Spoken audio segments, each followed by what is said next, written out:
she's not like most girls. She's also not like most WWE superstars. Nia Jax, the reigning queen of the ring, is a reckoning, a force of nature that blitzes right through her competition. A cousin of The Rock, Nia Jax arrived in NXT almost 10 years ago with astronomical expectations. Undaunted, Nia Jax would dominate early opponents, finding herself competing for the NXT Women's Championship mere months after her debut. It did not take long for those running Raw and SmackDown to take notice. Well, our next pick, Nia Jax! And Nia Jax would join the Raw roster as part of the 2016 draft lottery. And since joining the main roster, absolutely no one has been safe from Nia Jax. She is a two-time women's champion. She is a two-time women's tag team champion. She competed in the men's Royal Rumble match in 2019, even getting an elimination while in the ring. Nia Jax looking to eliminate, she does! She's battled standouts like Charlotte, Bayley, and Becky Lynch. And all the while, she has left undeniable destruction in her wake. In the ring, she applies many of the same tactics that once benefited Yokozuna, even using her own version of the Banzai Drop, known as the Annihilator. And just like its namesake, if it connects, your night is over. And Nia Jax remains driven for even more success, jumping at any opportunity to prove her dominance. This last year, that included entering into the 2024 Queen of the Ring tournament after earning victories over Naomi, Jade Cargill, and Bianca Belair. Nia Jax would fight her way into the finals, taking on former NXT Women's Champion Lyra Valkyria. Valkyria built a lot of momentum, defeating Dakota Kai, Zoe Stark, and Io Sky to punch her ticket into the final at the Queen and King of the Ring. With an obvious game plan, Lyra would look to stick and move, avoiding the colossal attacks of her opponent. Unfortunately, as often happens when competing against Nia Jax, Lyra made one miscalculation, and that error in judgment provided Nia Jax with the opening she needed to annihilate her competition. This is your opportunity to crown the first queen in Bloodline history. Make Lyra suffer. Make her regret ever entering your ring. Showcase the otherworldly power that forces an entire roster to cower in your presence. Because when you're an irresistible force like Nia Jax, resistance is futile.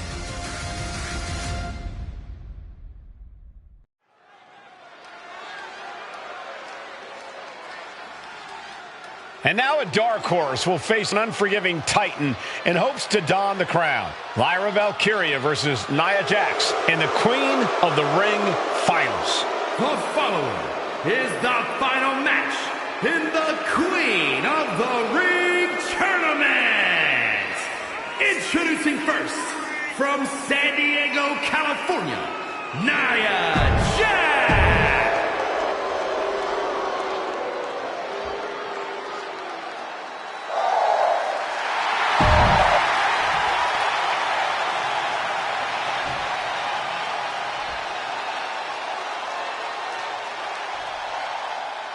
And it's all come down to this.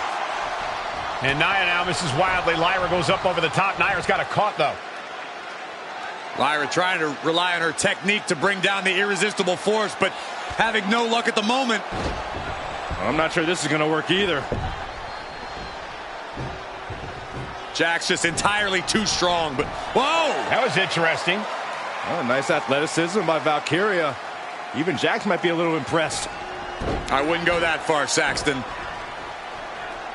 Here comes Nia, just imposing her will on Lyra Valkyria. Again, Lyra showing how resourceful she is, applying the sleeper to Nia Jax.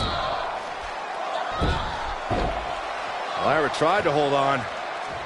And now Nia Jax in control, and she's going to look to put Lyra away. Nobody home! Set outside the ring, and Valkyria's got a chance. Huge window of opportunity. Right now for Lyra Valkyria to strike. Lyra may actually pull this off. Lyra may become queen.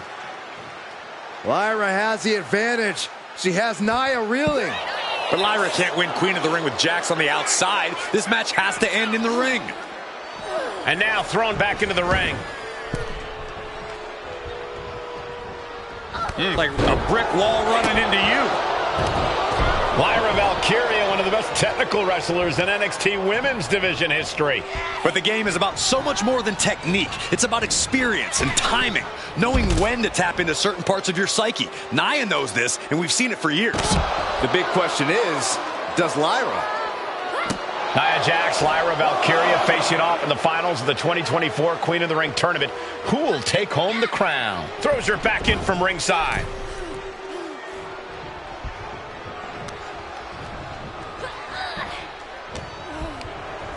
Just sent crashing to the arena floor. Countout rule is active as she heads to the floor.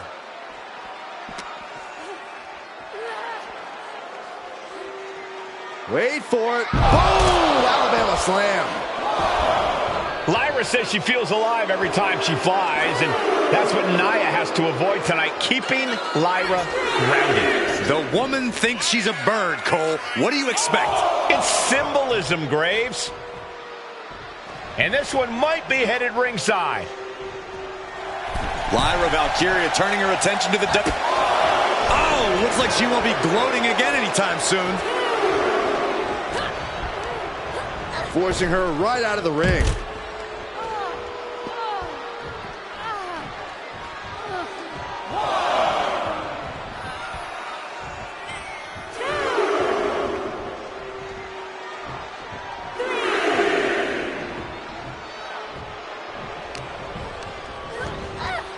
Sent into the corner.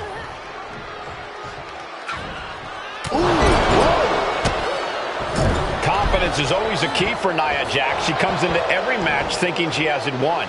But when you have this business in your blood like Nia does, that confidence is genetic. But ever since the Irresistible Force returned to WWE 8 months ago, her confidence has been on another level.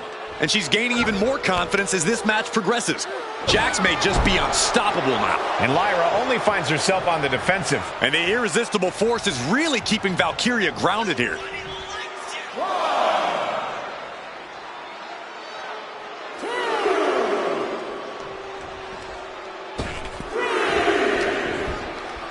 Nia Jax, so powerful, so dominant. Samoan drop.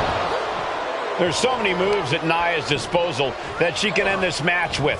For Lyra, not nearly as much. Yeah, I can't imagine it'll be easy for Valkyria to pick up Nia Jax and drop her with the Nightwing. Please, let's call the move by its real name. It's a Samoan driver. You think Nia Jax doesn't have the Samoan driver scouted? Well, if you're Lyra Valkyria, what do you do to pull off a massive upset tonight? Well, Lyra's a technical wizard, Cole. In fact, from a technique perspective, Valkyria crushed in the corner by Jax. Squashing Lyra in the corner, and the beginning of the end may be near.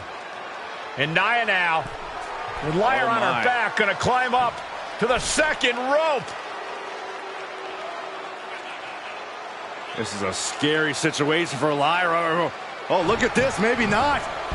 No way. There's no way. Oh, my. Oh, no. Good night, Annihilator. Here is your winner and the new Queen of the Ring, Nia Jax. What a victory to the brand new Queen of the Ring. Nia said she would do it, and she backed up her claims.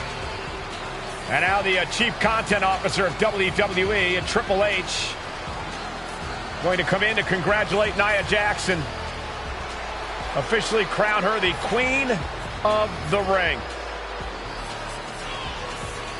Absolute dominance by the new Queen.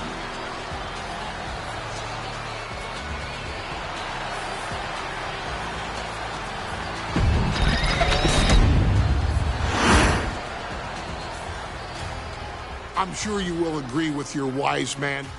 Many WWE superstars say they will do whatever it takes in order to achieve success. Quite often, it's a bunch of BS.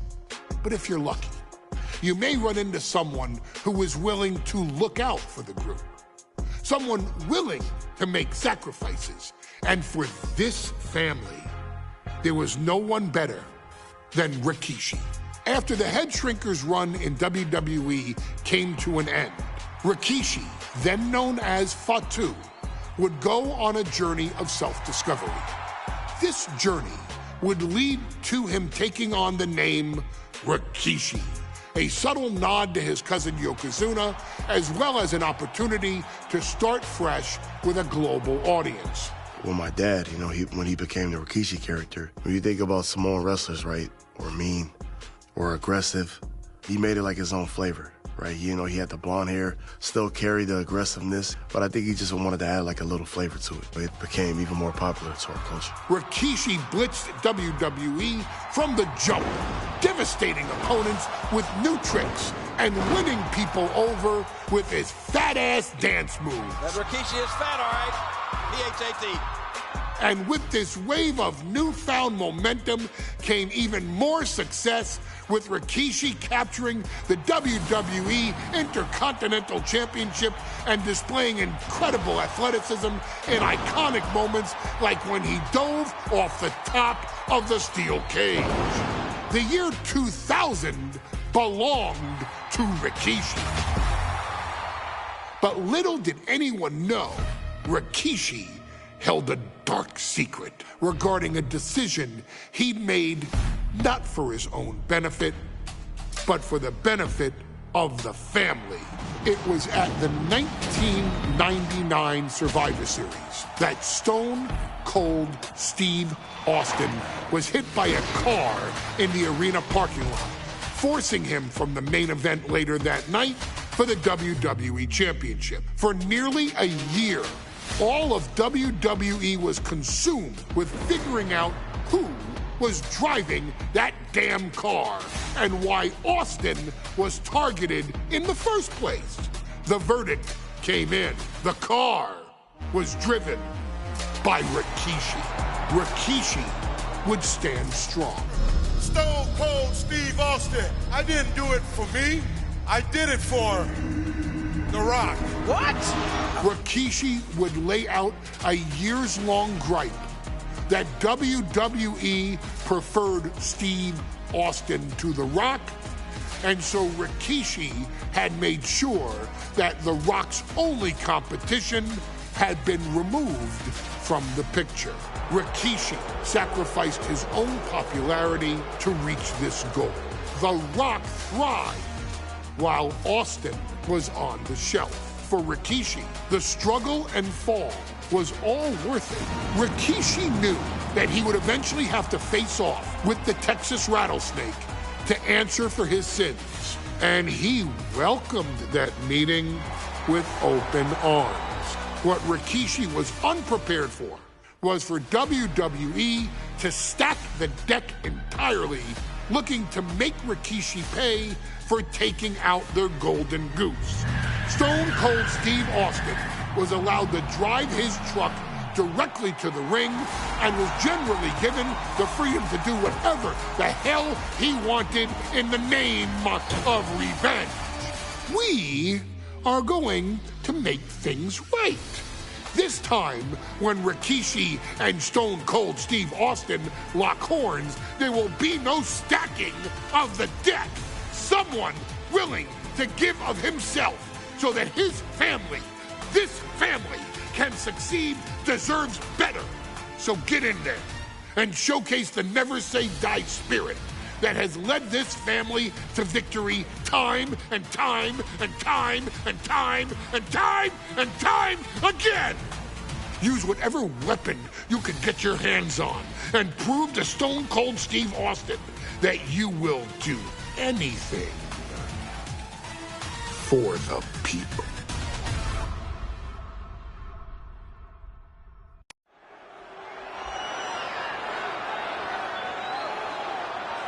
Is it legal to not show up? Rikishi has brutalized Austin lately. Austin will be here, Byron. I just refuse to think anything else.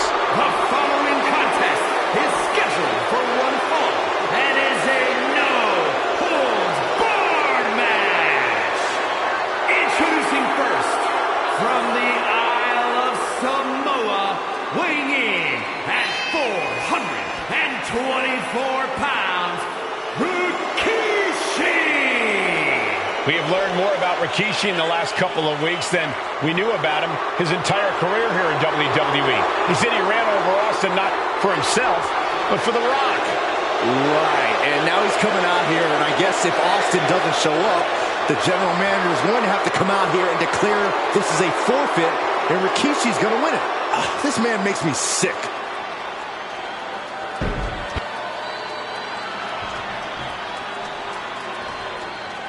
Is he here? Well, there's the Rattlesnakes music. He's here.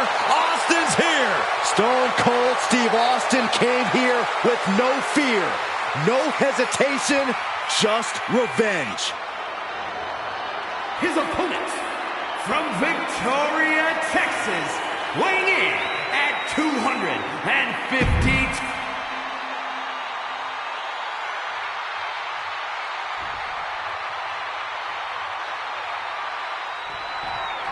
It's a miracle Austin survived being run over by Rikishi.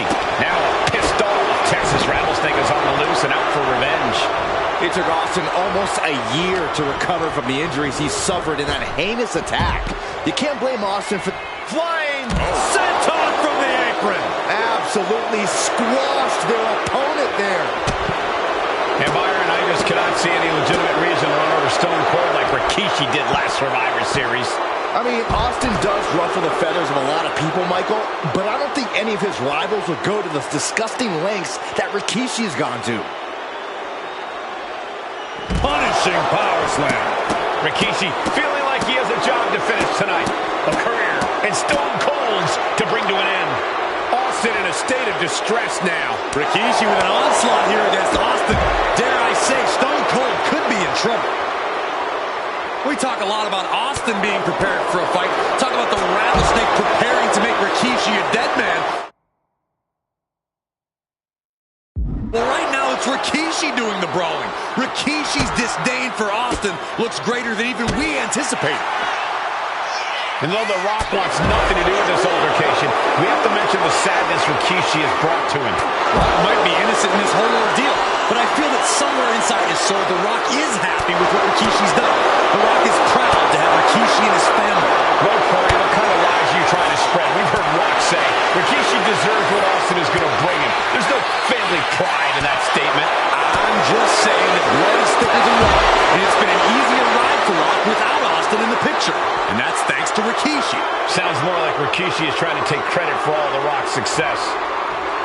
Corey, this situation is so far beyond rational thinking. It's so personal. What does Stone Cold have to do in this one to leave here victorious against Rikishi? I don't know if you can tell someone who almost lost. Oof, that'll teach him not to showboat in the middle of a match. We've talked so much about motives leading into this match. In my view, Rikishi's are delusional. His family have been given equal opportunities, and they all took full advantage of them. Yeah, my blood boils at the propaganda Rikishi's been selling. But this might be the end here. Gets his shoulder up before the 2 count. These men knew this match was going to be hard fought. And into the corner he goes. And pulls off the reversal. Quick thinking that time. He's leaving the ring now. No countouts to worry about.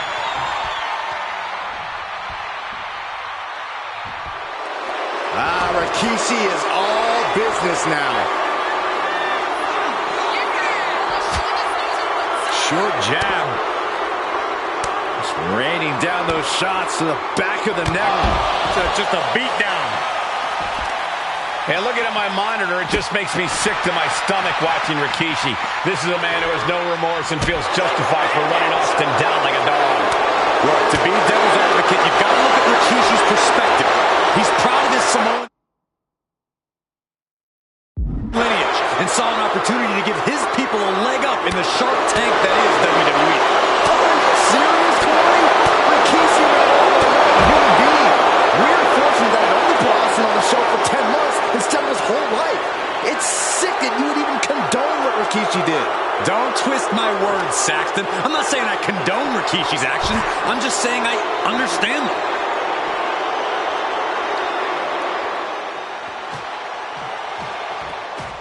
Austin and Rikishi trading heavy artillery on the outside, and here comes the rattlesnake. Stone Cold Steve Austin fired up and revenge on his mind. You got to think about how bad Austin has wanted this. And do you hear this capacity crowd? They want more from Stone Cold. All but he wants to see Rikishi get beaten down like a pile of human filth. Cuts off their offense with a swift elbow to the gut.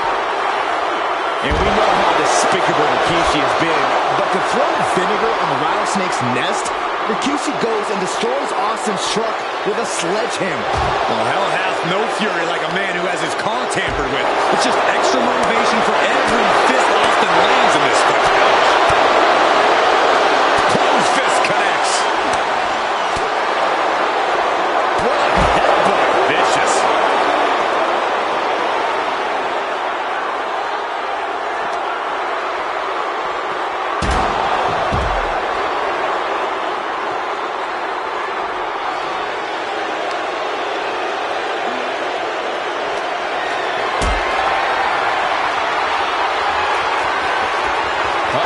Has to find a way out of this.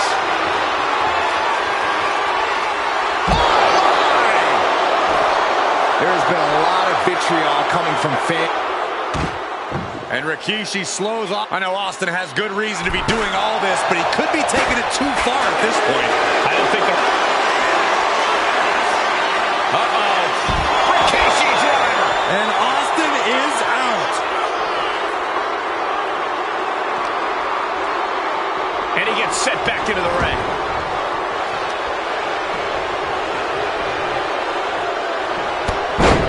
Huge clothesline delivery. Quick thinking, managing to duck out of the way, delivers a nice back body drop. Looking. Oh, what a jarring.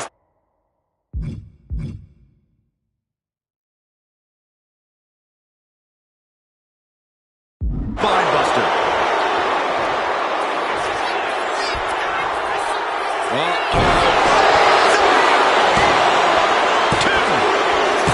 Rikishi somehow defangs the rattlesnake.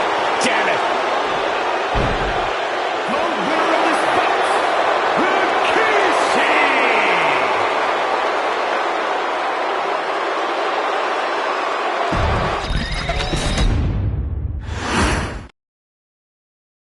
His arrival signaled impending doom. His very presence was enough to intimidate even the bravest WWE competitor. His name itself simply meant the end. And if you found yourself standing across the ring from Umaga, you were most certainly coming to the end of your own road. The younger brother of Rikishi, Umaga, was every bit the Samoan bulldozer that his nickname would suggest, mauling opponents with ease, relishing the chaos that he created. A menace to the entire roster, an unrepentant badass, Umaga tortured his prey with high-impact collisions before ultimately sealing their fate with his vaunted Samoan spike, a vicious move used today by Solo Sikoa. Inside the ring, man, he was just a complete monster. Anybody that stood in front of him, he was going to wreck him no matter what he had to do. He was just a crazy, wild Samoan.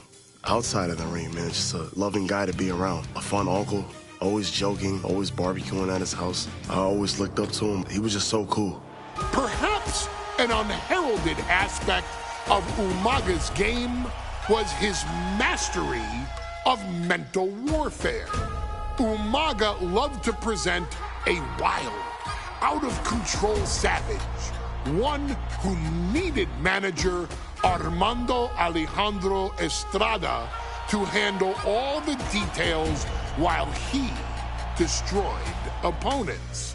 Umaga was the perfect definition of the word aura. A two-time intercontinental heavyweight champion, Umaga established himself as one of the purest forms of dominance to ever set foot in a WWE ring. His intense clashes with Batista, the Heartbreak Kid Shawn Michaels, and Triple H, along with WWE Championship battles against John Cena, still live on in the memories of those who were fortunate enough to watch Umaga perform.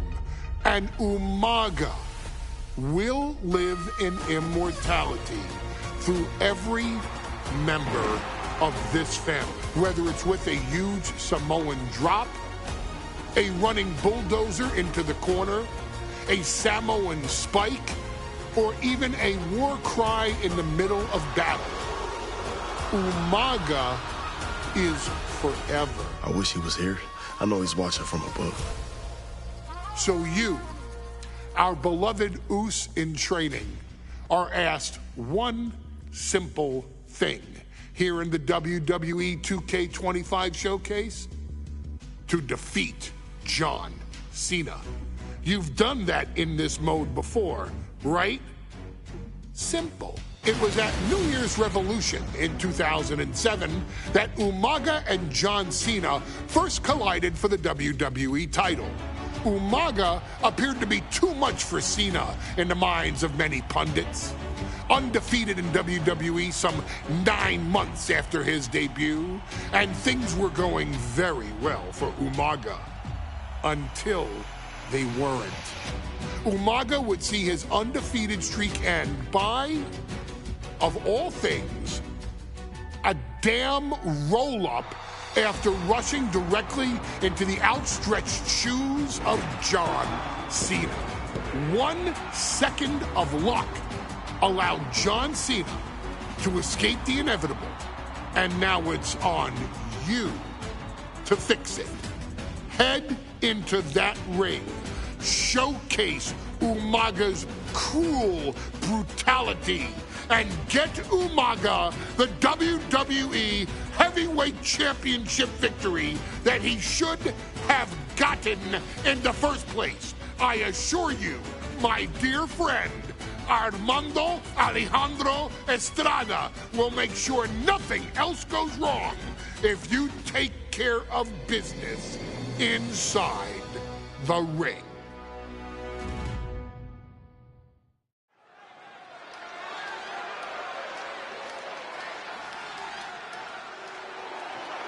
Well, ladies and gentlemen, here he is. He could be the next WWE champion, the near 400-pound Umaga. A man that since debuting right after WrestleMania 9 months ago has remained undefeated. And Umaga has been in the ring, Byron, with the best of WWE. This man looks, moves, and sounds like a movie monster. Except Umaga is for real. He is a Samoan bulldozer, an 18-wheel version with a mean streak. Big, athletic, strong, and probably going to outweigh John Cena by well over 100 pounds. Since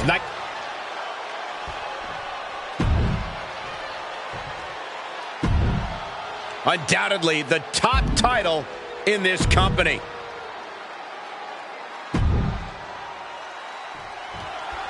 John Cena and Umaga battling here for the WWE Championship. Will John Cena halt the Samoan Bulldozer's path of destruction? Cena's going to have to go all out to accomplish that. No one has been able to withstand Umaga thus far. This brutal Samoan has made a mockery of his challengers and is perhaps Take off. Oh my, apron senton. Someone knows that if they want to hold gold at the end of the night, they have to pull out all the stops. And don't expect much of a wrestling match in this one. Expect more of a brawl. This is not going to look pretty. It's going to get ugly. This is two trains on a track to a head-on collision. Toe-to-toe, it's going to be bad, it's going to be bloody, and it will come down to who wants it more.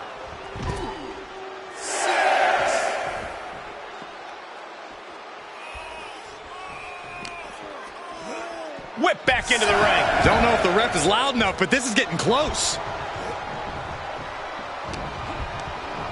Sent flying out of the ring here. He's heading to the outside. Better watch for the referee's count.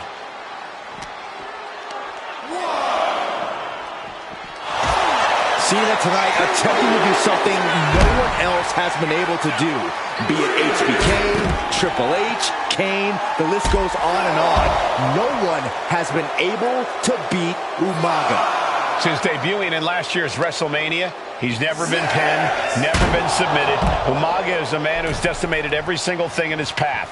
It's not hyperbole to call him a dangerous and deadly savage. He's looking to take things to the outside now. Big heel kick. Someone that size should not be able to pull that off. Stamina is going to be a key factor in this match tonight.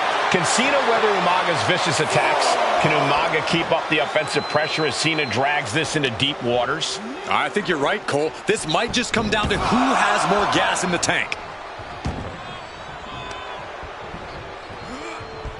Ooh.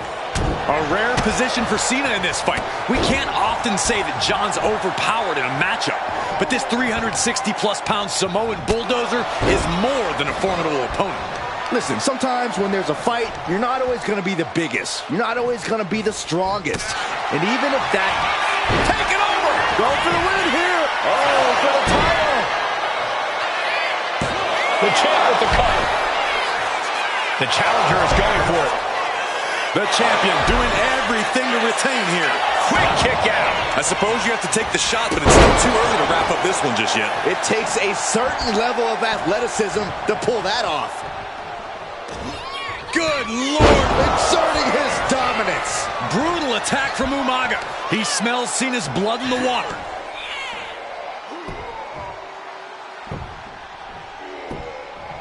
Agonizing. Umaga is truly a specimen to marvel at, Corey, and his handler, Armando Alejandro Estrada, knows he has a thoroughbred on his hands. There's a difference between thoroughbreds and Umaga, though, Cole. Thoroughbreds can be tamed. Umaga cannot. Estrada can only serve as a mouthpiece for Umaga. He can only help direct Umaga's blind brutality. I think even Estrada knows no one can control the Samoan bulldozer. Beautiful spin-out powerbomb. Overwhelming offense now from Umaga. Cena has no response for Umaga. Oh, boy, here we go. And just lost all the steam there.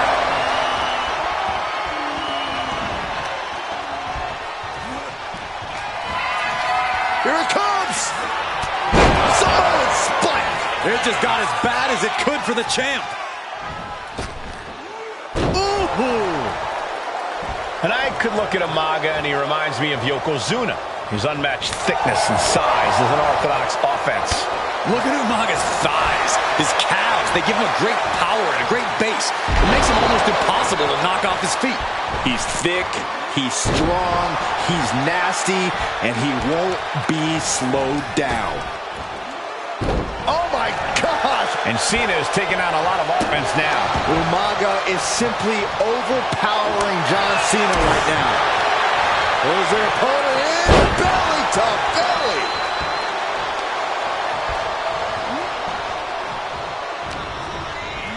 Propped up in the corner. And Cena flattened in the corner. And Corey, you know there's no force equal to being on the receiving end of a headbutt from Umaga. It's in Umaga's DNA. Generations have perfected the art of using their own skull as a weapon that could stop an elephant.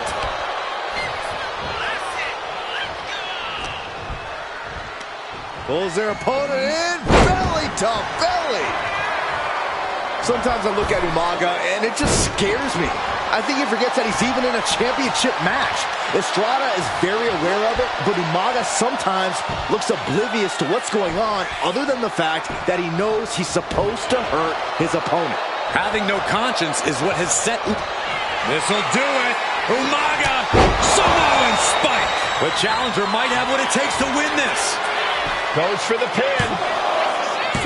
Oh, he gets the shoulder up before 3. I can't believe it. We were a second away from a new champion. Are we close? Winding up. There's a Samoan spike. Makes the cover. We might see a new champion crown. New champion. An undefeated champion. Here is your winner, and the new WWE Champion, Umaga! This proves it. Truly no one can withstand Umaga. The Samoan bulldozer has wrecked his way straight to the WWE Championship. Cena's title reign.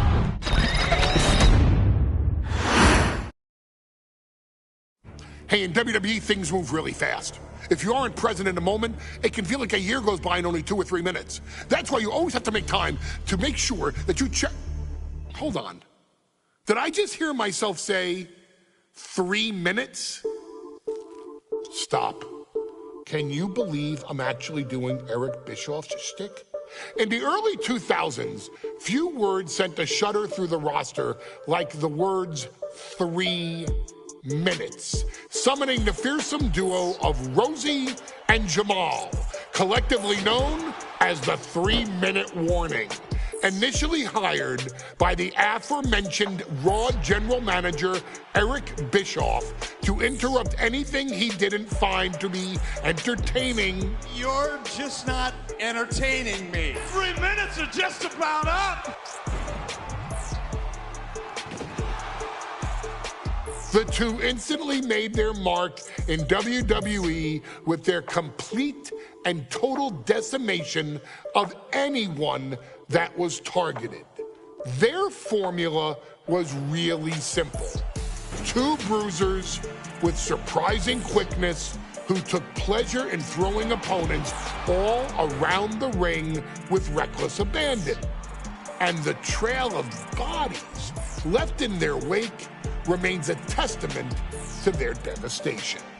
Rosie, older brother of your tribal chief, Roman Reigns, and Jamal, who would in time develop his skills further and take the name of Umaga, were about instant gratification. They treated matches like a race, seeing how much damage they could fit into the shortest time possible. The 3-minute warning with my brother and my cousin, it was just one of the coolest gimmicks of all time to me. It was catchy, you know what I mean? Like, you kind of knew what was happening. And I feel like we all remember when the 3-minute warning hit for the first time. You know, the whole Den TV area just lit up. Every match was a train wreck, as the two would use their size to overwhelm most opponents, coupling that with incredible tag team maneuvers to increase the carnage to its maximum levels. That approach, maximizing damage while minimizing time, was a 3-minute warning signature. The team itself saw its run in WWE last for a little over a year, but in that time managed to make such an impression with the WWE Universe that it still resonates today. They are proof of the impact anyone can make if they capitalize on their opportunities, as 3-minute warning did every single time. It was a short-lived gimmick, but it was a really cool gimmick, and I just think it shows the versatility of, hey, if you need us to go out there and tell you a Broadway story, I'll cover 2 hours if you like. But if you need us to come out in 3 minutes to make an impact, we can do that too. But you gotta be really good to be thrown in there with the very, very best in the industry. I'm getting all pumped and proud, you know, for my brother and my cousin right now, just thinking about it. Here in the WWE 2K25 showcase, we have selected another team that embodies the same mindset in Akam and Razor the AOP. Similar to Jamal and Rosie, these two look to inflict the most pain in the most efficient manner. Like 3-minute warning, AOP happily dispatches when summoned. Like 3-minute warning, AOP features two Goliaths who will hurl your body from pillar to post before finally bringing it all to a most painful conclusion. It's up to you in this Extreme Rules contest to beat the AOP to the punch and showcase the Wrecking Crew approach that made 3-minute warning the premier bruiser squad in all of WWE. And don't worry, we will give you more than 3 minutes to make that fact perfectly clear. As a matter of fact, take your time and enjoy dishing out the punishment.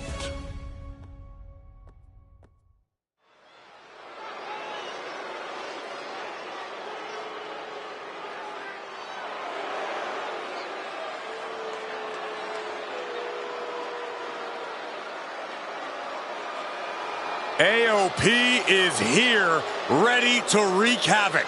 And they want to prove 3-minute warning has nothing on them. Two roughneck teams ready to use this Extreme Rules stipulation to the fullest.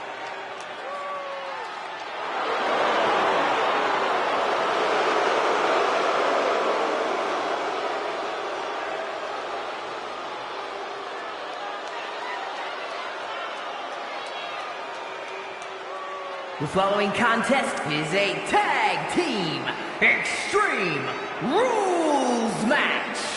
And accompanied by Paul Ellering.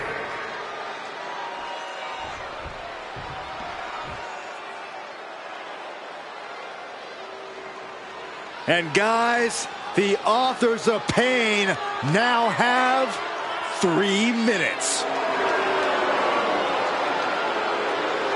And at a combined weight of 770 pounds, Rosie and Jamal.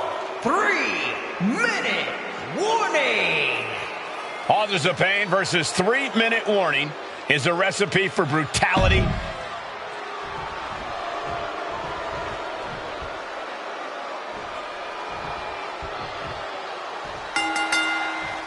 Here we go with AOP and 3-minute warning going head-to-head. This is an Extreme Rules match, and it's a good thing it is, because neither one of these teams likes to play by the rules or limit their aggressive tendencies. Well, there is nothing on the minds of these men except dealing as much damage to one another as possible. Both 3-minute warning and the AOP excel at brutalizing their opponents and inflicting massive amounts of pain. But only one of them can be the best at it.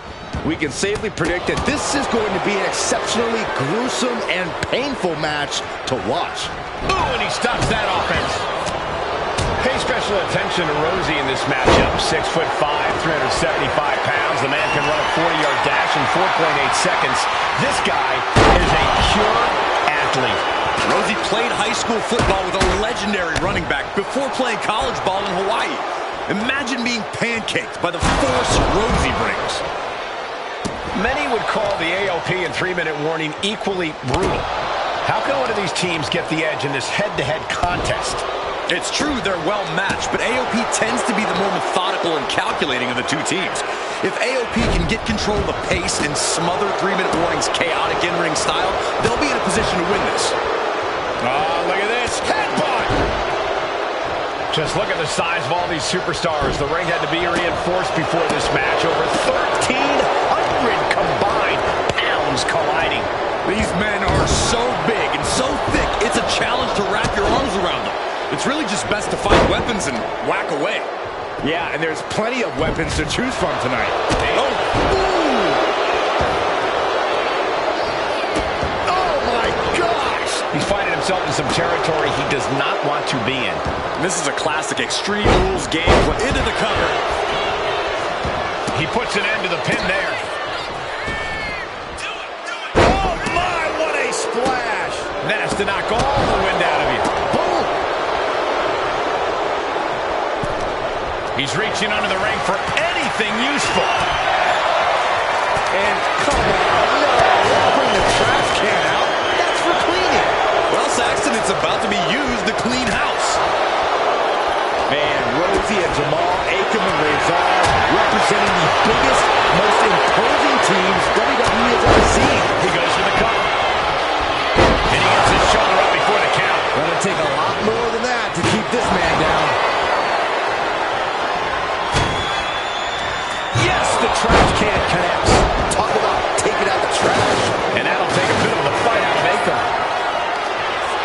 Here we go, Byron. Samoan drop. Here he comes, sliding back into the ring. That... Into the cover, looking for the win. Oh, breaking up the pin. Watch the hardcore style of 3-minute warning. Both of these men are from the hood, so to speak. Grew up in the streets, brought up to be tough. Rosie and Jamal have a rough tenacity. A duo that couldn't care less about headlocks. They're just all about beating the hell out of you. 3-minute warnings, thug-like tactics need to be respected. Rosie and Jamal only care about one thing, and that's the winner's purse. Taking flight. Bang, what a splash! Oh, saw it coming and got an elbow for the... Oh, jeez. Nasty kick to the face. Forget it. AOP just... Doubling takedown. Gonna stack that up here. Look at pin. Still only got one. Kicking out now sends a very clear message. He's headed out to the ringside area, looking for something, anything under the ring. Bringing out that kendo stick meat. Pump handle locked in. Rosie and Jamal tell their victims that is it enough? Is this the end? There's two. He stays alive. He stays alive. Unbelievable presence of mind. I thought he was unconscious. Man, it might be time for a change of strategy. His best move didn't get the job done. I can't begin to imagine what he's got planned here, guys. Maybe it's the table. The table's being set on fire. Oh, what a smash. That is just insulting. Intercepted by Rosie. Whipping lariat. And he's looking out of sorts now. Yeah, but no one has ever won an Extreme Rules match by playing it. Taking flight. Big splash. 3-minute warning might just be done messing around. This is a whole new level of chaos and brutality. 3-minute warning and AOP just keep upping the ante on each other. Going for it again. From the top with a splash. Did Rosie just put an end to this? Two. Rosie and Jamal survive Extreme Rules. Here are your winners, Rosie and Jamal. 3-minute warning. Gotta give it up to 3-minute warning in a contest between two of the most...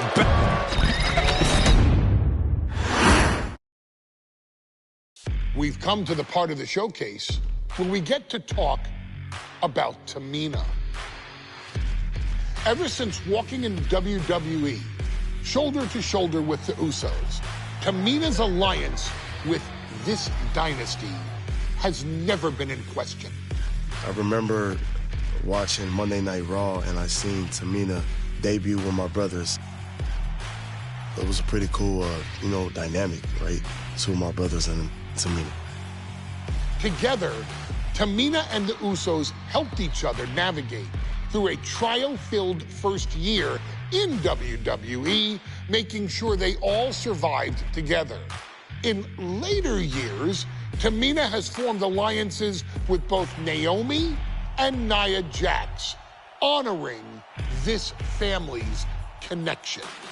While Tamina has looked to create her own name in the industry, she has never missed a chance to acknowledge her place in this family either. Trained by Afa and Sika, the wild Samoans, Tamina was instilled with the same instincts that have carried each member of this family to wrestling glory. Her in-ring approach is similar to many in the bloodline. Quick striking, high-impact attacks, and smothering holds. as capable with a super kick or a big splash as anyone else, Tamina has maintained a remarkable level of success in her WWE career. A constant contender, Tamina has competed for the Women's Championship on many occasions. She's also held the Women's Tag Team Championships along with 9 separate reigns as the 24/7 champion. Tamina has proven capable in any environment against any opponent. Tamina is always the perfect test for a rising contender. Defeating Tamina proves that you're at the top of your game, and she will always expose those who aren't quite ready yet. Taking her lightly is the easiest way to book your visit to the local medical facility. Tamina has taken part in many memorable moments, but in the 2K25 showcase, we're going to give you the chance to make history. In the first ever women's Money in the Bank match, Carmella, of all people, would walk out victorious after letting someone else do all the work. Tamina, Becky Lynch, Natalya, and Charlotte Flair were all robbed of a great opportunity that night by Carmella. So this is your chance to make it right. Showcase Tamina's grit and take out the other 4 ladies in this ladder match to become the first ever winner of the Women's Money in the Bank. Carmella might still sneak out with the win, but if she does, she's doing it on her own because we're not allowing anyone else at ringside for this match in our showcase.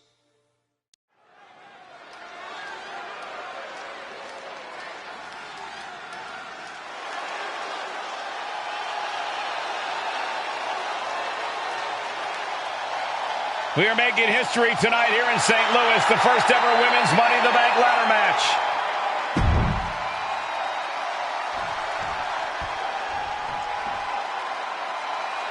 And Byron, Becky Lynch with a very astute point. I rip off arms. You can't exactly climb a ladder with no arms.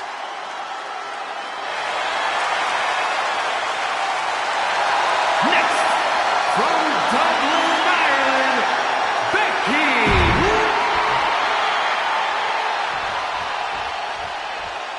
There's a big fight coming. Tamina, perhaps the most dominant superstar in this match. And I guarantee she is not fazed by taking on 4 different opponents in a ladder match. From the Pacific Islands, Tamina!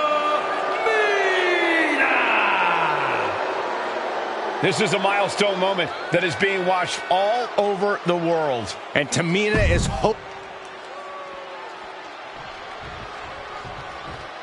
Mella is money, and she is as confident as ever.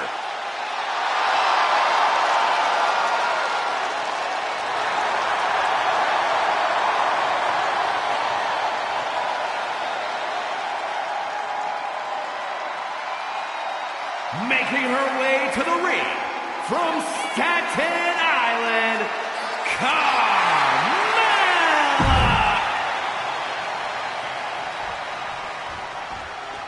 Natalya, another superstar who walks into this match. Charlotte, Becky Lynch, Tamina, Carmella, Natalya, all with a chance to make history.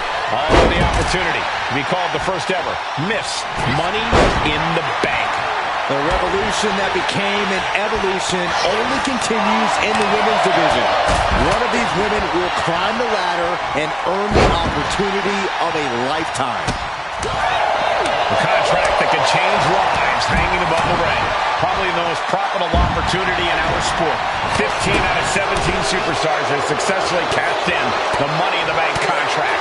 A surprise cash-in has only failed once, and the other failed cash-in was alerted to a week in advance. You are almost certain to become the next SmackDown Women's Champion if you grab the contract tonight. Such a dangerous setting for all these superstars.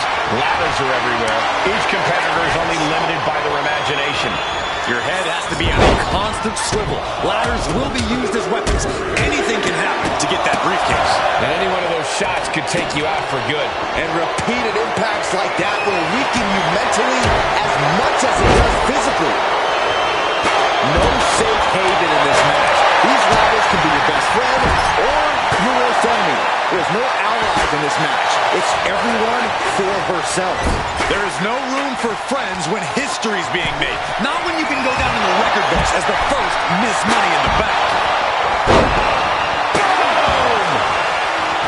Oh, man! And she heads out to the floor. Obviously was in need of a breather. She's rummaging around under the ring here. And it looks like she has swift justice in mind. Going for the kendo stick like that. Up the ladder now. Let's see if this is ripe for the picking. Victory is literally within her reach here. This is a risky play, but could be the only opportunity all match. Is there anyone more intimidating in this group than Tamina? I've said it before. It could be a coming out party for Tamina. This is her time to live up to her family's legacy. If Tamina wins the contract, it guarantees her first title opportunity in over 2 years. More than an opportunity, it pretty much guarantees Tamina will become the next women's champion. Needed a gut create separation. Ooh, big boot! Oh, and that attack might have clouded Becky's vision. Oh, man. Might be time to look for exit strategies, gentlemen. Carmella might need to start leaning on her in-ring IQ after an attack like that. Yeah, Tamina just inflicted as much pain as possible and enjoyed it. Leading her into the corner now. And looking at the playing field, the majority of these women love to utilize their submission offense to put opponents away. Tapping someone out won't win this match, but these women should not shy away from using the biggest weapons in their arsenal. We've heard Becky say she was going to rip arms off tonight. You can't exactly climb a ladder with no arms. And Charlotte setting herself up top.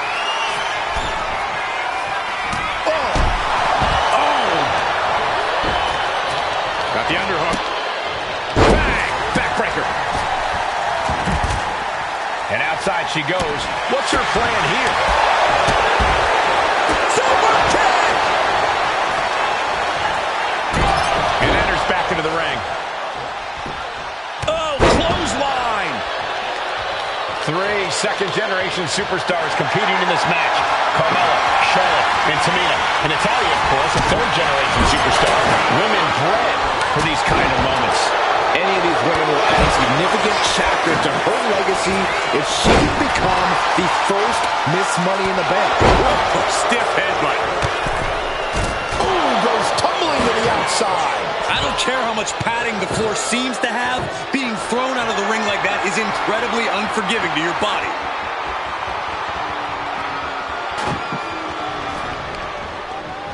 Oh, man! Ouch. A demeaning gaze painted on Flair's face. Back into the ring she comes. The boat, Natalya, doing what she does best. Sharpshooter applied. She's trapped in the submission. This will cost her the match, correct? Very unique escape to fight her way out of the sharpshooter.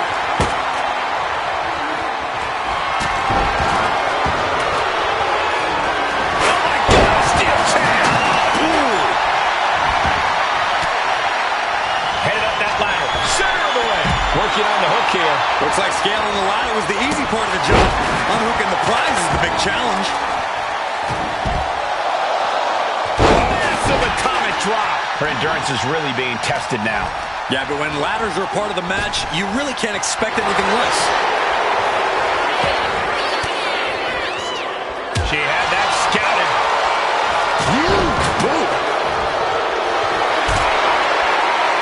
She's heading out of the ring. Countouts are not a factor for her.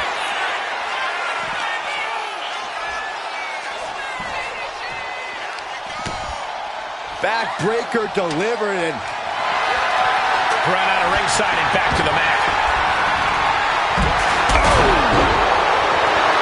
Ladder set right in the middle of the ring. Starts the climb, but needs to move quickly. He's got it in her hands. Nice reverse. What you just saw is why we say Charlotte is genetically superior. Yeah, undeniable athleticism from the Queen. Can it pave her way to the top of the ladder?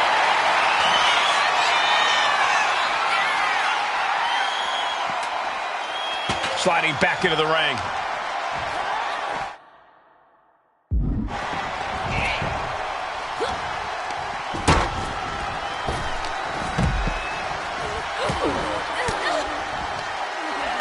Tamina's absolutely wrecking shop on the top.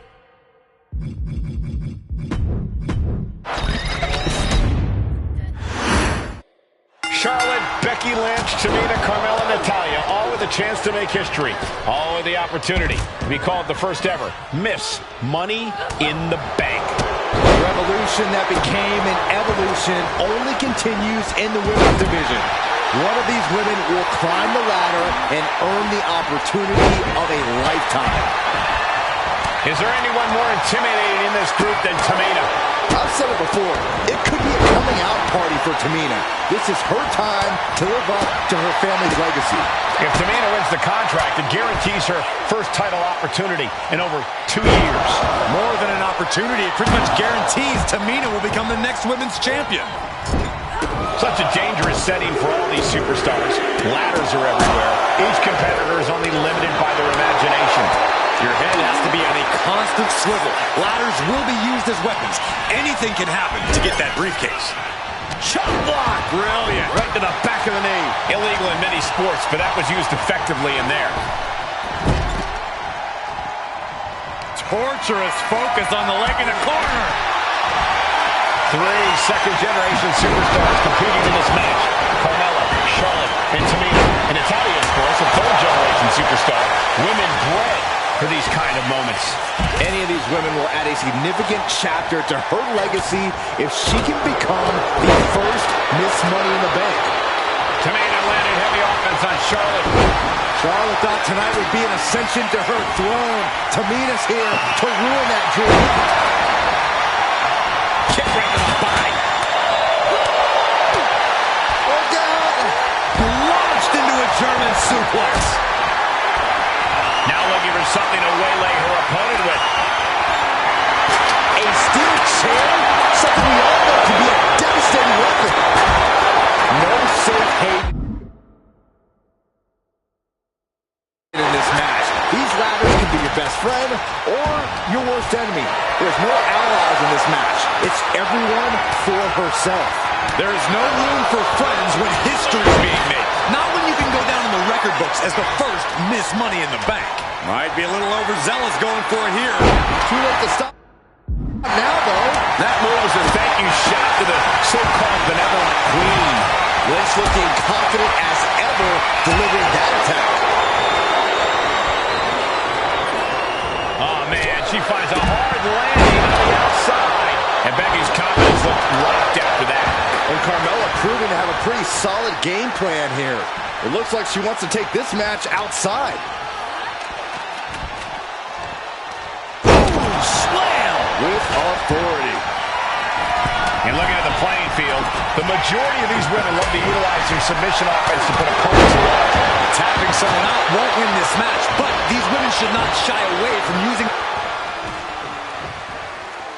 What you just saw is...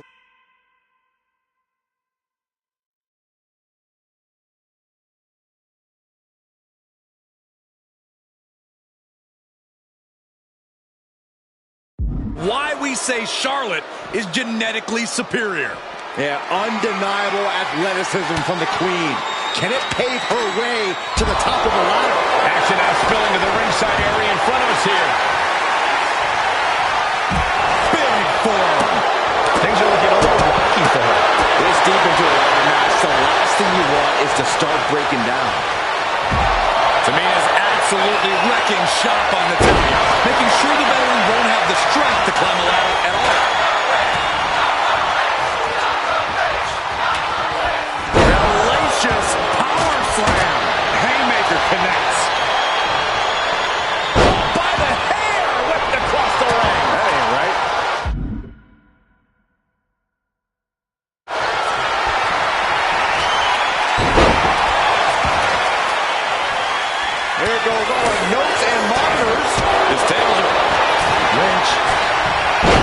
suplex roll through into the armbar submission. Disarmer is cinched. Money in the Bank briefcase. And she breaks her own submission hold. We don't see that. This could be the beginning of the end. Uh-oh. Sharpshooter applied. Submission maneuver is locked in.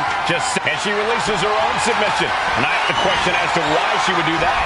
This looks like she's setting the foundation for a masterfully laid trap. Setting the ladder up in the center of the ring. Almost touching the prize at this point. She's stretching, but can she get a win? Seems to be struggling a bit up there. Yeah, sweaty palms making this difficult. Tamina has it.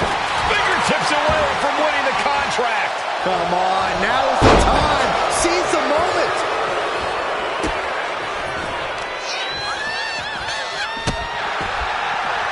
Oh, no. That's what a killer instinct looks like. Climbing up, but is there enough time to go for the win? Off the ladder now. Let's see if this is right for the picking. Oh, man. Hands on, but can't quite grab it. But it looks like that hook. Is this superstar? Quick thinking from Tamina. Headed up that ladder. Center of the ring. A lot of power behind that right hand. She's throwing caution to the ring and battling it out on the ladder. History on the line. Guaranteed championship opportunity. Nothing but carnage happening in this one. 5 women fighting for their key to destiny. Willing to go through hell for it. And the opening could be the opening. You just have to go for it. She's reaching up and trying to unhook it as fast as she can. I assure you, this is even harder than it looks. Trying not to fumble around too much here. She's looking to grab it to win it all. Can't waste any time now. Gotta get it off that hook. Oh, I guess that's one way to incite your opponent. What's Mella going for here? Check your face after that one. Chop down with the axe handle.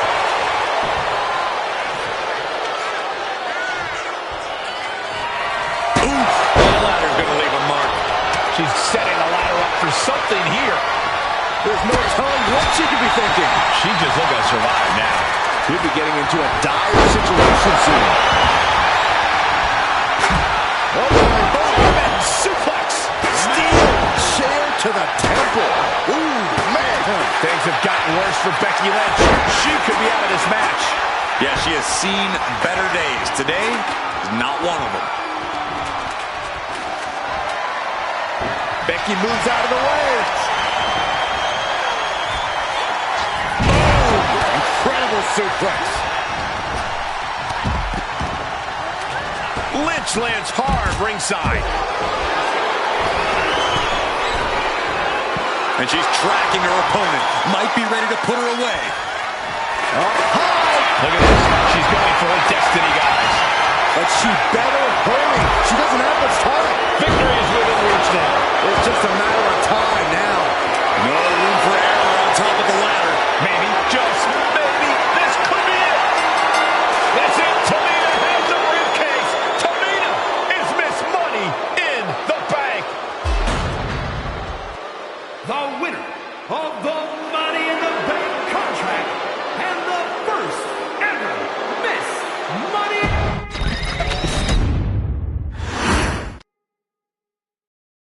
Any member of this family that enters the professional wrestling business knows about the expectations that are going to be on their back.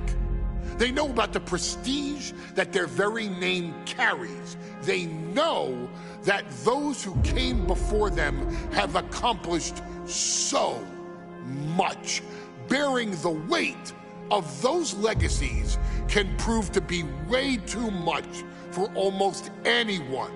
But that was never the case for Jimmy and Jey Uso. Jimmy and Jey Uso looked to be stars from the very start, constantly evolving their look, style, and offense as they progressed in their careers. Face paint and war dances would fade away, and the two would embrace the day one-ish mentality, looking to punish opponents and send them to the Uso Penitentiary. The Usos are 8-time WWE Tag Team Champions. The Usos have main evented WrestleMania after initially fighting for a mere spot on the card. The Usos were the premier team of the 2010s. The Usos are the greatest team of all time. Jimmy and Jay are poetry in motion, each knowing what the other is looking to do next, each using every bit of savvy they gained growing up in professional wrestling to keep their edge. And sure, in recent years, it's been difficult between the two. Jimmy did cost Jay his match at SummerSlam against your tribal chief, Roman Reigns. After months of the anger building between the two, Jimmy and Jay ended up as the first two entrants in the 2024 Royal Rumble match, bringing things to a head. But even that moment wasn't enough to settle the issue, and so they would fight again at WrestleMania 40. Jey Uso truly became main event and found his inner yeet, even adding another tag team championship with Cody Rhodes as his partner. As your wise man eventually would suffer as well, Jimmy found himself betrayed by Solo Sikoa and unceremoniously dumped out of Solo's version of the Bloodline. When Jimmy and Jay are a tag team, they are pure art. They are the reason for the resurgence of tag team wrestling's popularity over the last 15 years. And perhaps, oh, perhaps, their grandest moment came during the 2017 Hell in a Cell, when they would lock horns with perhaps their greatest opposition ever, The New Day. From July to October of that year, the SmackDown Tag Team titles would change hands 4 times between the two teams, both looking for ultimate bragging rights. The Usos' connection as twins always gave them an upper hand with most teams. But the New Day had their own trick, utilizing the Freebird rule to allow any 2 of the 3 members to compete in any match. Jimmy and Jay could never know for sure who the opponents would be, with a different game plan needed for each iteration. With nothing clearly settled after 4 months, the New Day would offer to defend inside Hell in a Cell, and the Usos gladly accepted. We've seen the Usos showcase tag team wrestling at its most beautiful. Now we want you to showcase the brutality that exists within Hell in a Cell. Big E and Xavier Woods are going to use everything at their disposal to take you down. But you've been down since day 1. Now it's time to force the New Day to realize there's nothing wrong with them being in second place, and there's nothing that's stopping you inside Hell in a Cell.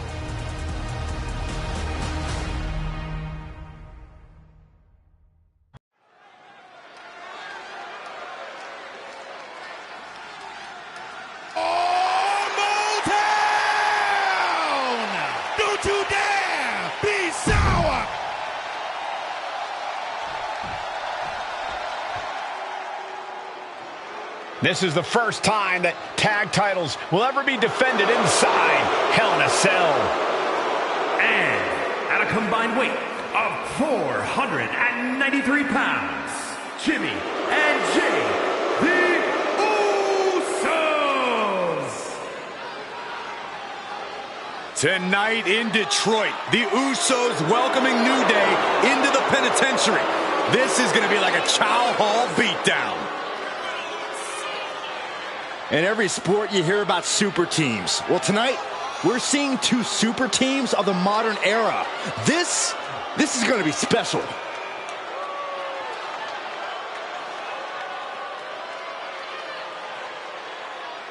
Tornado tag rules here, gentlemen. 2-on-2 as Kofi is going to be locked outside the structure. Pinfall or submission needs to happen in the ring, but we all know this fight's going to go everywhere before that happens.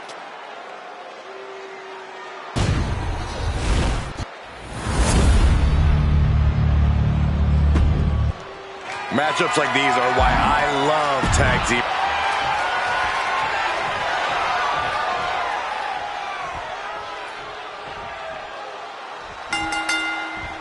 The cell door is locked. First of 2 Hell in a Cell matches tonight in Detroit. The champion into the pin. And that gets just a 2 count. Just got scary close to the 3 count there.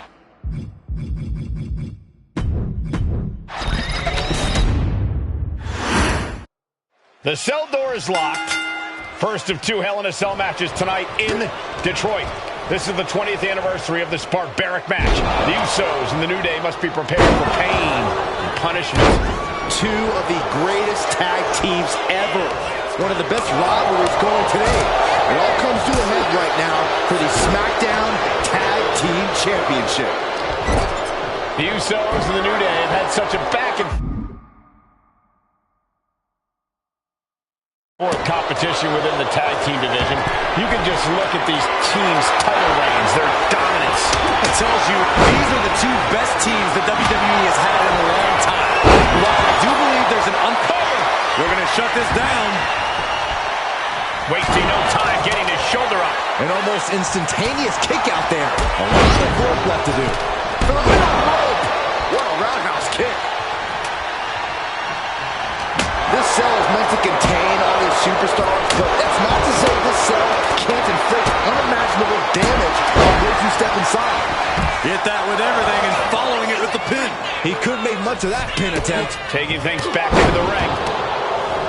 New Day refer to this as their power lineup when having Big E involved in there with Xavier Woods. Big E, the obvious powerhouse of the group.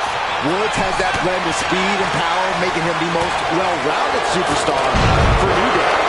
What's interesting, though, is this is the lineup that lost to the Usos at SummerSlam. The New Day not choosing Big E and Kofi to beat the Usos a few weeks ago could prove to be costly.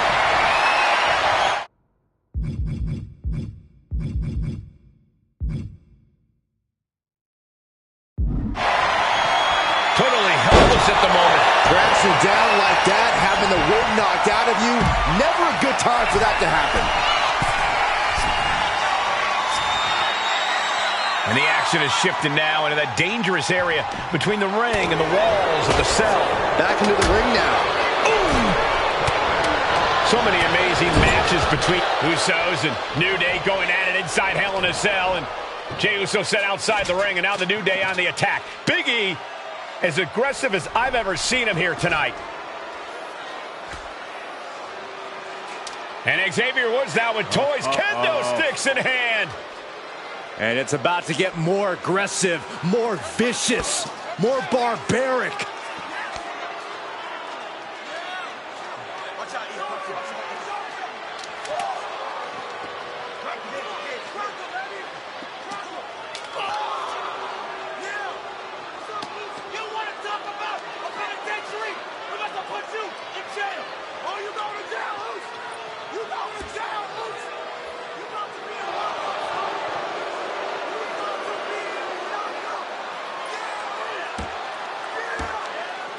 I've never seen this vicious of a side from the New Day. It's what Hell in a Cell does to you.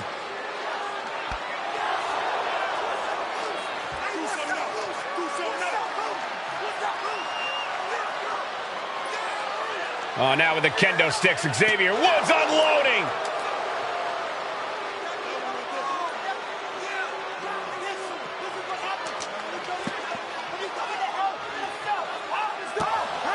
Well, you're saying it, Byron. Hell in a Cell makes you do some awful things. Just attempting to survive, attempting to win. Do whatever you want, punish however you want. Right now, that seems to be the mission statement of the New Day in order to retain the SmackDown Tag Team titles. And that's what it's about, proving you're the best. into one of the most insane environments in WWE today. The New Day have just changed the whole complexion of this match. I don't know if I've seen New Day go to these lengths before. Well, no time to be a jovial bunch when you're in a cell, Michael. Tonight, it's not about entertaining. It's about putting your sworn enemy to rest for good. The Usos and the New Day have been trading title reigns for the majority of the year now. This, the contractual rematch for the Usos. If they lose, the Usos won't get another opportunity for the titles as long as the New Day are champs. And just be the top rope. He's looking for an implement of destruction under the ring. Innovative offense from the Usos could end it all right here. Going for the pin. Shoulders down. Championship on the line. Shoulders are down. Got the cover. Looking to hang into the title. Good night. Oh, man, check out this power. Turns it around. He gets into the ring. Face buster plants him. Jarring impact. Talking to Xavier, he told me the one thing the Usos have taught us is that we have to embrace a more lawless culture here in WWE. To be crowned champion. Oh, and the official got too close to danger there. Smothering offense now from Jey Uso. Getting a taste of just how bad it can truly get inside the Uso penitentiary. The New Day asked for this, demanded to defend their title in this unforgiving structure. Looking to explore every inch of hell. Pin attempt by the champion. And the champ can't keep the challenger down long. What a kick out. Taking a nasty hit from a flying chair. Boom. Super kick.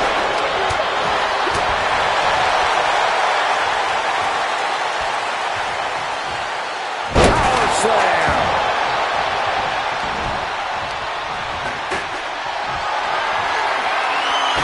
He quickly gets out of dodge. Face first. The champ slowing down some now. The way the cell tests your endurance, your resiliency is no joke.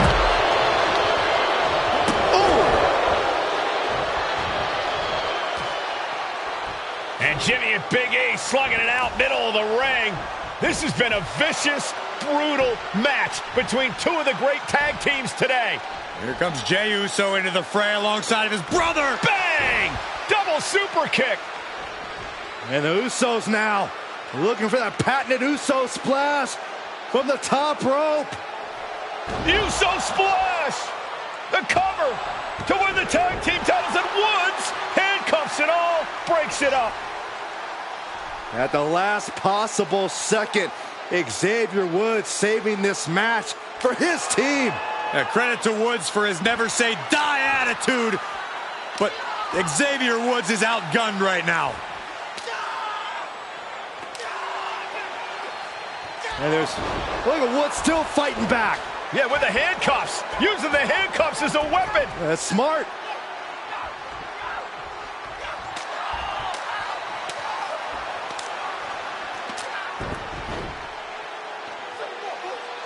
And Woods now down. And trying to still fight back. What heart from Xavier Woods. That Hart may not have much more fight left. Jimmy and Jey back up to the top one more time. Uso splash in stereo. The cover. The Usos win the tag team titles.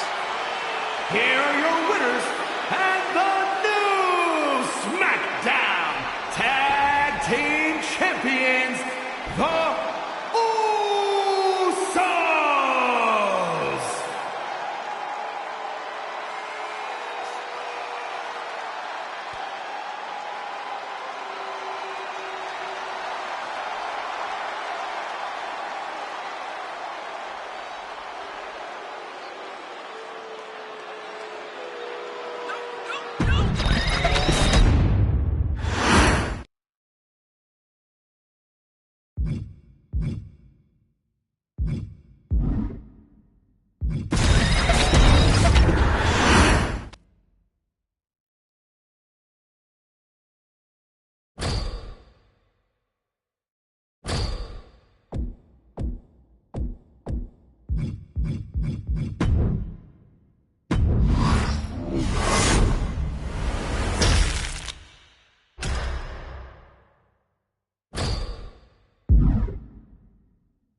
Next on our showcase is someone who wasn't born into this family, but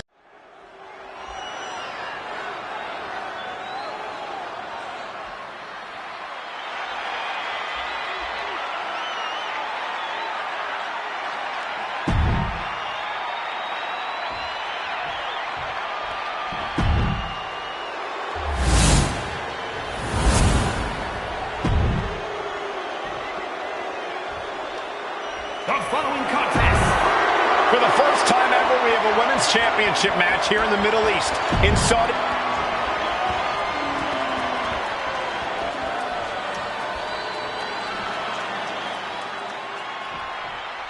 Guys, a very important component of this match. Bayley has won every title available in WWE.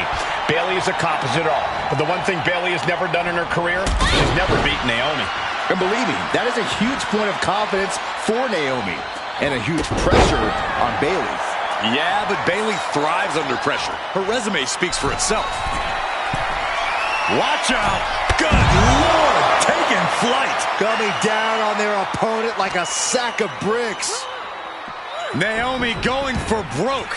And this high-risk offense from the challenger might be catching the champion by surprise. The challenger being the aggressor here, but remember, the title can only be won by pinfall or submission inside the ring. A factor to consider in this match is that Naomi took some time off to rejuvenate herself, to get her mind right, to refocus on her desire to once again be champion here in WWE. So this isn't necessarily the same Naomi the WWE Universe or Bayley is used to. And Naomi says that after taking time off, she's better physically and mentally than she's ever been in her career.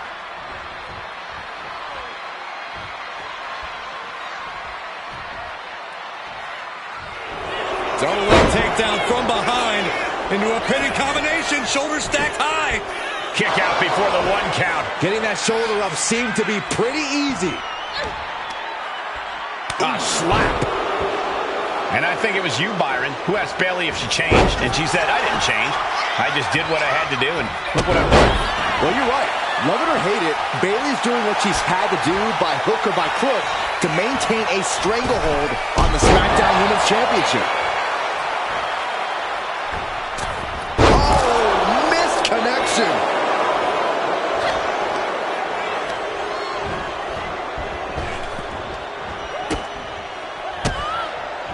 Naomi put a stop to that. Springboard up.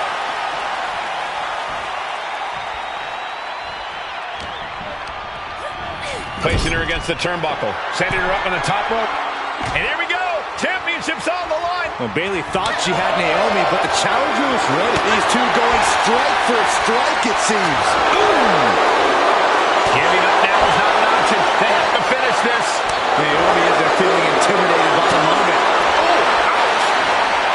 Exhaustion setting in, and neither one of them is letting up.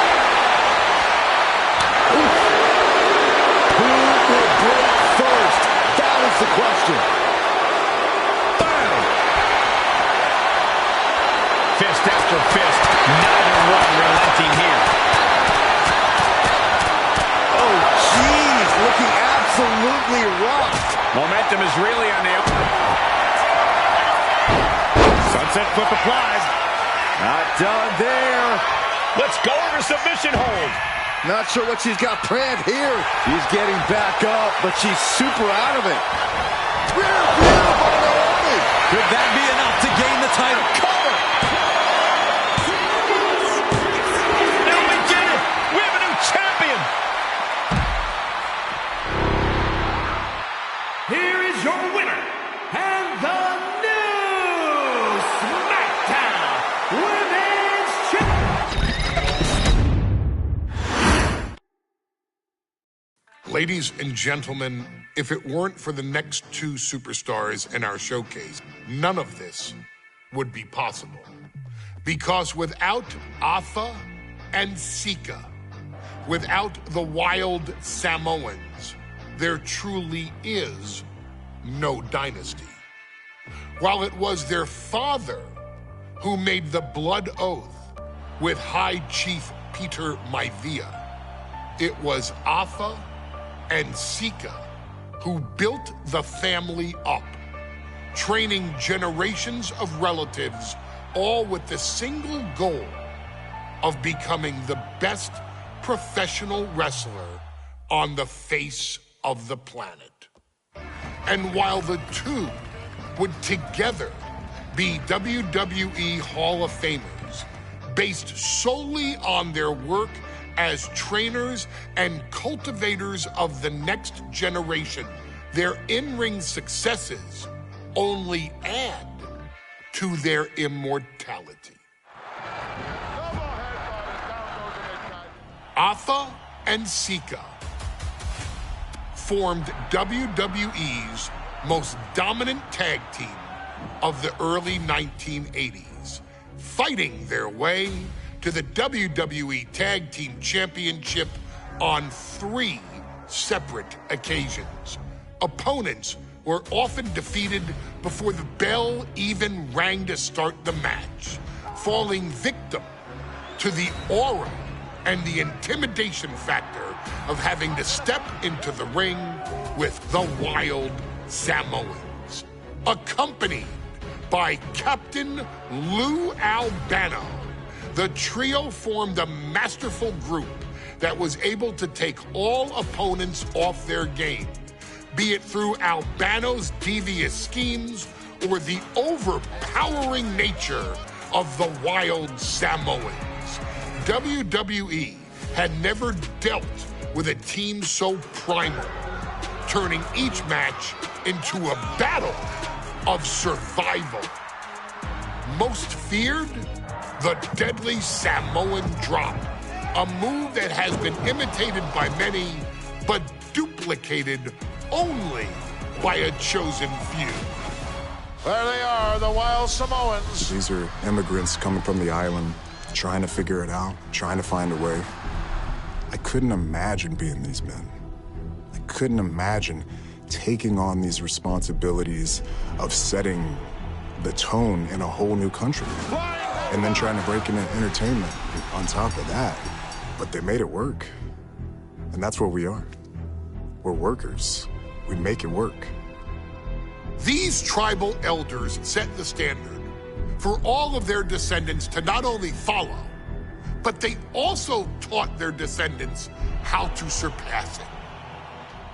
So beloved were the two that perhaps no moment holds more significance to your tribal chief, Roman Reigns, than when he was presented the Ula Fala by his father Sika and Uncle Afa after the 2020 Hell in a Cell event. You see, it was their acknowledgement that gave Roman Reigns the unshakable confidence to continue his journey to becoming the greatest of all time. The utmost respect, love, and gratitude for those men. Because if my father and uncle don't do what they do, we're not here. We now humbly present to you the honor of walking in the famed footsteps of the Wild Samoans, finding a tag team in WWE's long and storied history that we felt would test the Wild Samoans was not an easy task. But then a thought came to your wise man. Why not give the audience exactly what they want? Why not put the Wild Samoans against one of the greatest tag teams of all time? Why not present Afa, Sika, the Wild Samoans versus Bubba Ray and Devon, the Dudley Boys? And if we're going to go that far, let's do it in a tables match. Showcase that savage brutality that made both teams the eternal legends we know them to be. No pinfalls, no submissions, no rules. Just be the team that avoids being put through the table, and you will emerge victorious. And with these 4 men, you better believe that things are going to get extreme.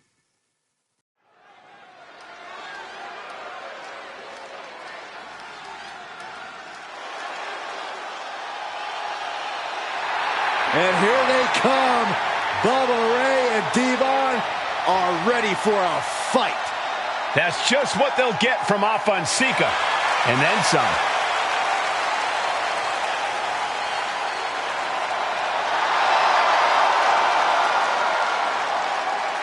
The following contest is a tag team tables match.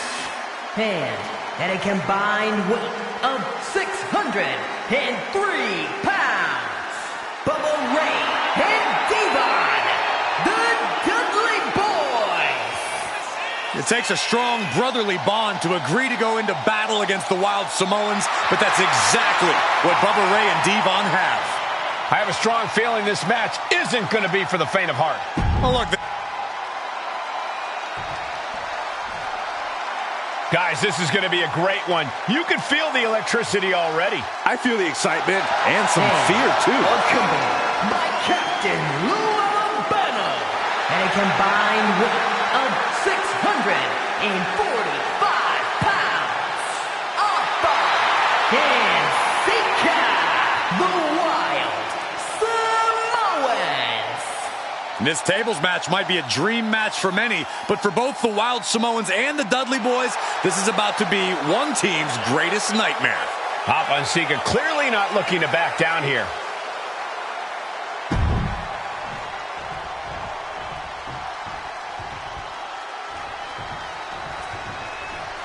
2-on-2 tables match here with the masters of the match, the Dudley Boys, taking on the Wild Samoans.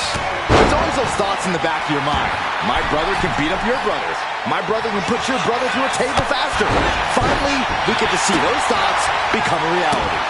Saxton, I never want to hear about the inner workings of your mind ever again. I second that, but the Dudley Boys and the Wild Samoans are two teams who also clearly have a few screws loose. This should be intense. Afonseca, both individuals that compete barefooted. Not something common of most wrestlers, Corey, but it is actually very customary in the Samoan wrestling heritage. It's how they train, it's how they live in the Isle of Samoa. And no one delays a fight just to put some boots on. Samoans are ready for battle at the drop of a hat. Now, these are obviously two juggernaut tag teams clashing, but this is also a match that clearly favors one team over the other. Be honest, Corey, do you think the Wild Samoans really have a chance in this one? This is the Dudley's wheelhouse, Cole. No team knows more about excelling in a tables match than Devon and Bubba Ray. The Wild Samoans have a lot of unbridled aggression working in their favor, but ultimately, they're up against the Masters. Uh-oh, this is going to be ugly, guys. Look out! Oh, strong impact! Clamping down hard on the trapezius muscle. And the Wild Samoans always have that gaze in their eyes, that look that makes you question their understanding of their surroundings. Yeah, and I have to wonder if Afonseca are even aware of what the table before. I'm afraid they'll just keep on dishing out punishment, expecting a bell to eventually ring. Oh, man, kick to the face. And what's he looking? Hot top, into the Samoan drop. Incredible. Afonseca might have just shown us the prelude to the Dudley's demise. Brought back into the ring from the floor now. With authority!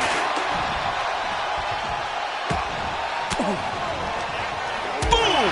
Good defense from him. And we can harp on how this match is something almost tailor-built by the Dudley Boys. With a famous series of TLC matches they've had, the Dudleys have become synonymous with the T in TLC. And that didn't stand for tender, Cole. It means tables, and it means lots of them. Yeah, and if Bubba Ray and Devon can get the Wild Samoans to a table tonight, it will really add to the Dudley Boys' legacy even further.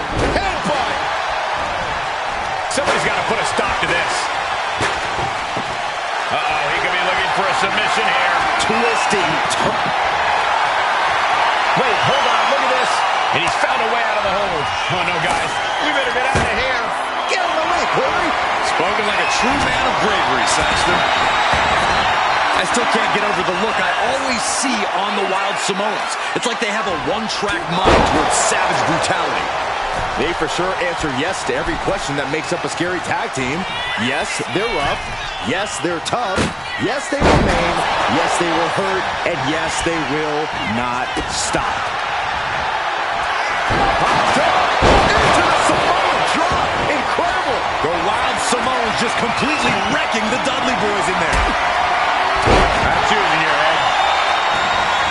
Not looking good in this position. And Sika just beat the Dudley Boys at their own game. Here are your winners, and Sika, the Wild Samoans.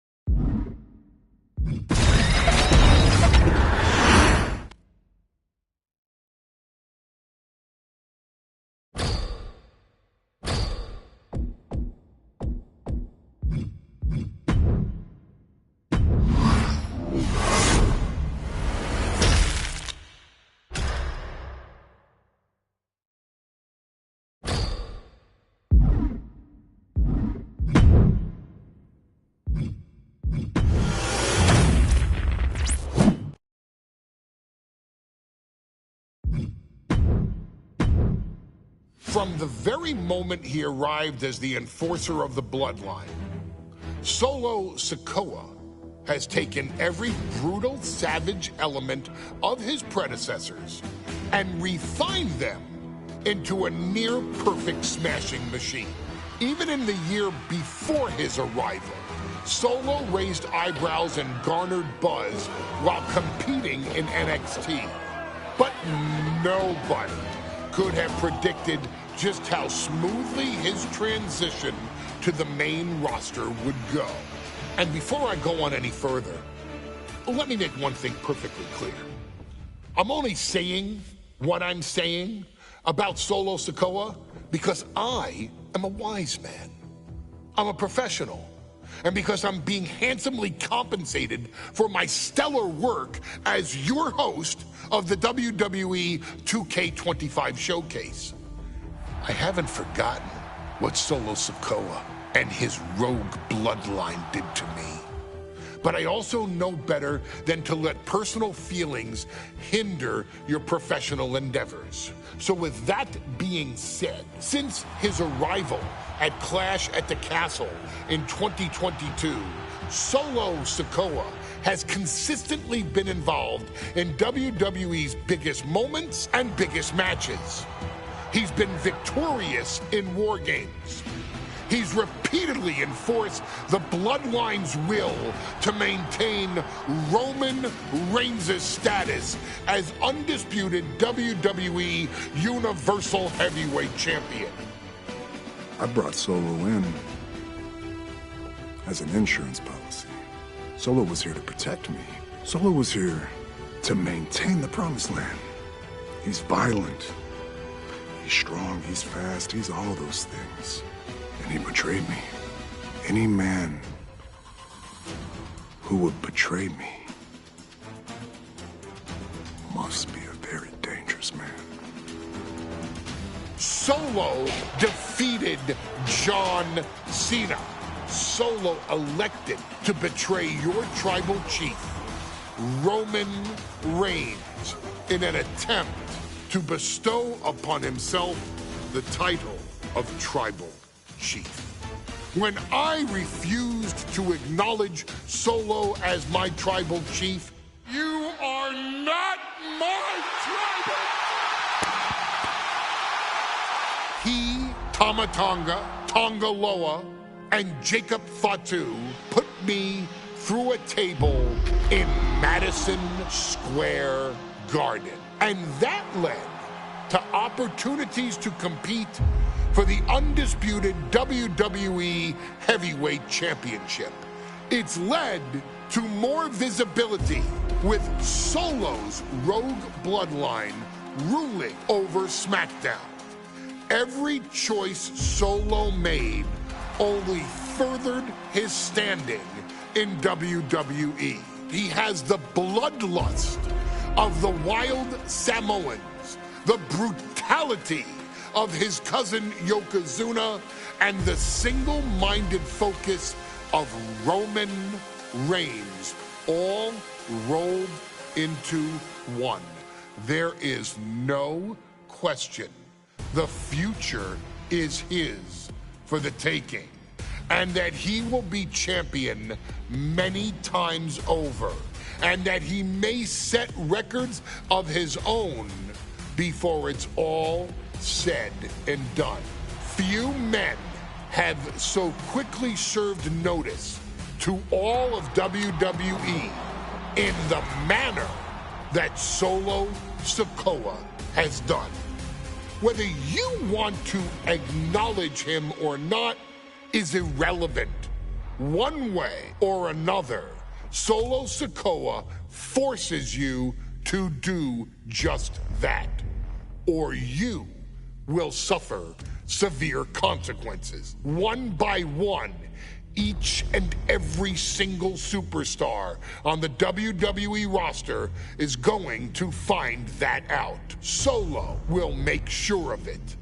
I, of course, will simply await any and every opportunity for your tribal chief, Roman Reigns, to teach Solo some manners. Until that happens, though, we are taking you back to the one-year anniversary special for NXT 2.0, which saw then North American champion Carmelo Hayes, and indeed, he is him, issue an open challenge. Unfortunately for the future superstar, it was to be answered by Solo Sikoa, and things went as well for Hayes as you can probably guess. Showcase the unrelenting fury that has made Solo Sikoa nearly unstoppable and defeat Carmelo Hayes to earn Solo his first championship victory. It won't be easy against Carmelo, especially when he has Trick Williams watching his back. And if you make one mistake against the champ, he'll take his shot and most likely hit nothing but net.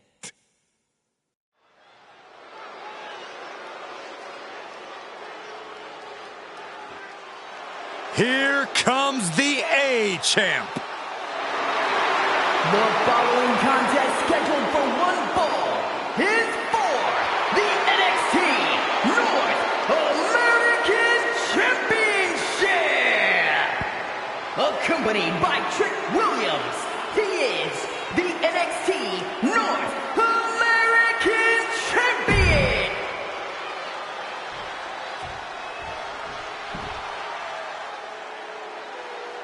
What? This place is shaking! We never thought we'd see Sikoa again. His opponent from Las Vegas, Nevada, weighing in at 250 pounds, Solo Sikoa!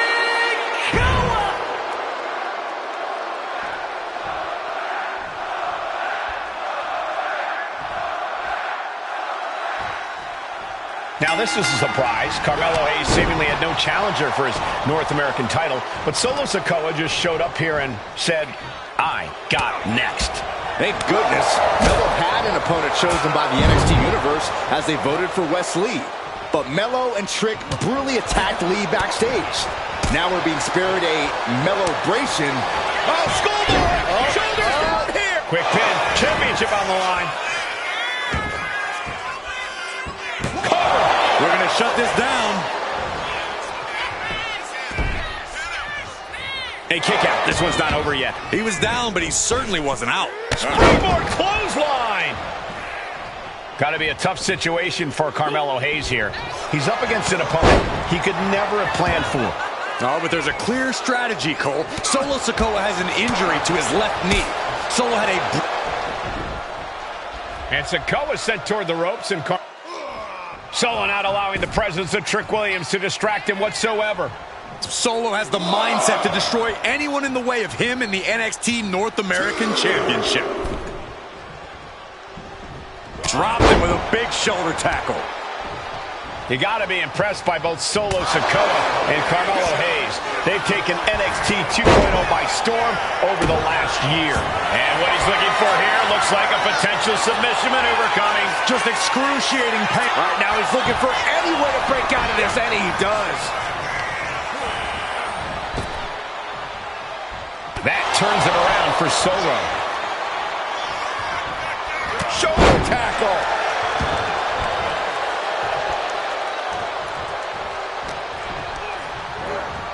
In the corner, has to find a way out of there. A continuous attack on Hayes. And the power of Sikoa proving too much for Hayes right now. Down to opponent and a double axe handle smash. Sikoa in command, and you got to wonder if Melo is regretting his words, regretting his actions.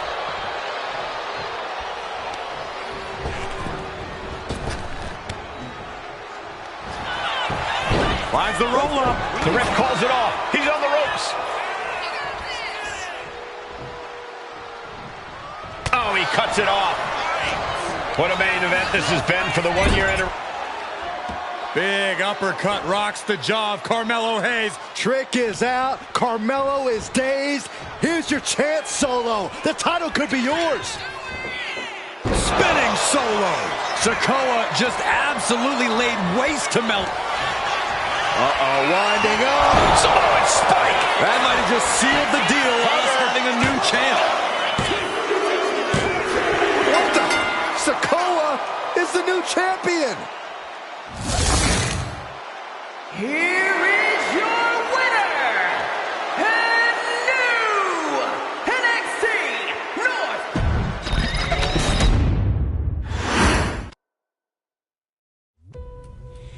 I ain't doing this one.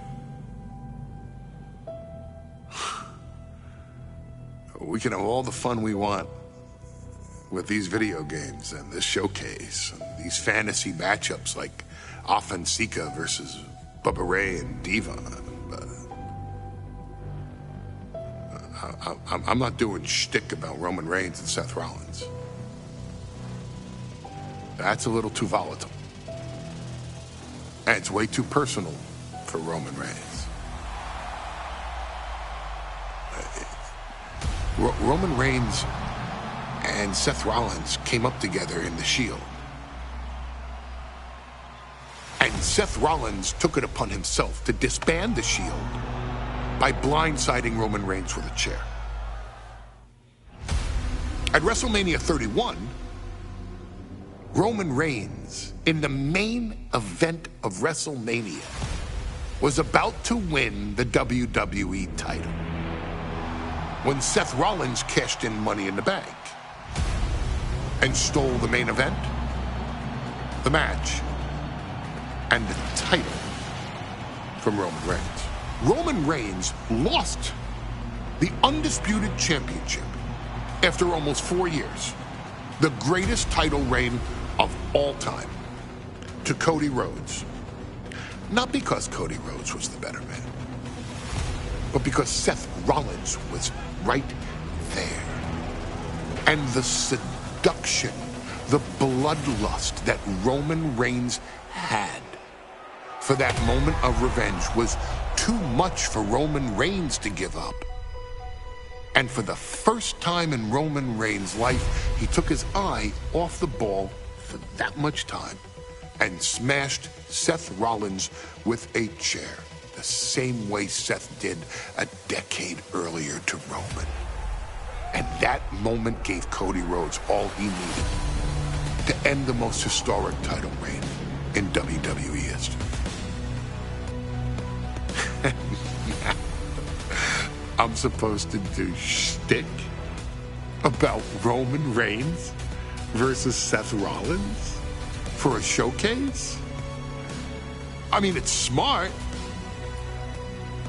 because the next time Roman Reigns steps into the ring with Seth Rollins will be the last time Seth Rollins steps into a ring. Next time Roman Reigns gets his hands on Seth Rollins, you won't have your architect anymore. You won't have your visionary anymore. You won't have your revolutionary anymore. You will have your tribal chief, Roman Reigns, but you'll never again have Seth freaking Rollins. Roman Reigns will put an end to Seth Rollins in WWE. And then the only way you'll ever be able to see Roman Reigns versus Seth Rollins will be in the WWE 2K25 showcase.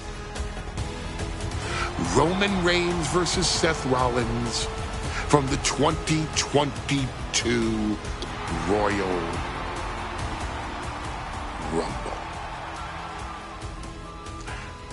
And that's not a prediction.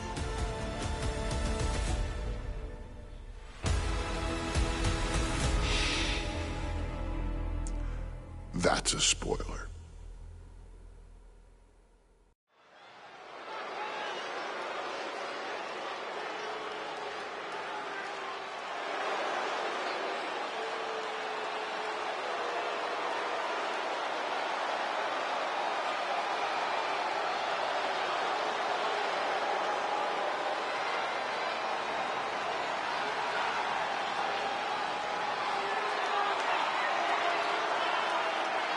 The big question as we kick off Royal Rumble, will Roman survive tonight? Well, the man who's walking down the aisle here in front of 44,000 plus is the greatest champion of all time, transcending the business. And tonight, it's personal.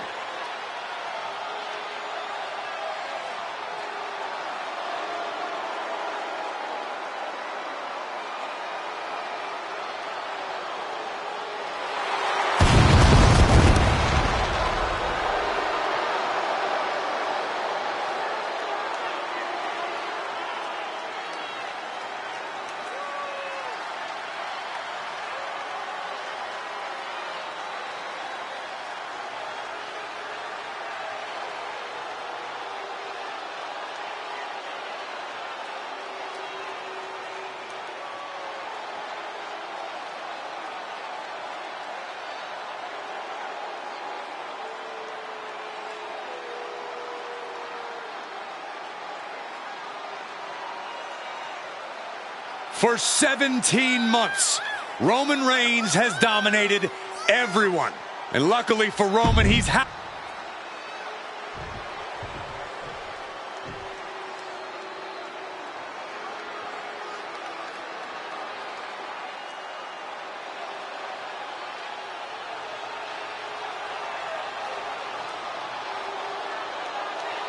Look at this. Even more mind games from Rollins. As we heard that music pop right there, the Shield, you can't help but have a little nostalgia. You can't help but think back to the glory days of when the Shield would go to town, beating everybody down. until that man right there, Seth freaking Rollins, decided to tear it apart. Seth Rollins says he knows Roman Reigns so well. He knows how to prey on the insecurities of the Universal Champion. He knew there was one thing that Reigns will never get over, and that is that Seth Rollins chose to end the Shield. The infamous blow to the back of Roman Reigns with a steel chair many years ago, which broke up perhaps the greatest faction in WWE history. Well, tonight, Rollins will use that to get in the head of the champ and win the Universal title.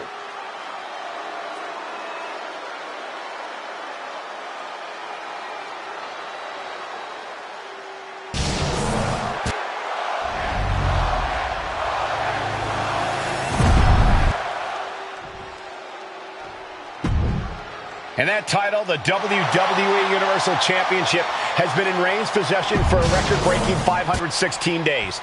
Can he extend the reign even further tonight?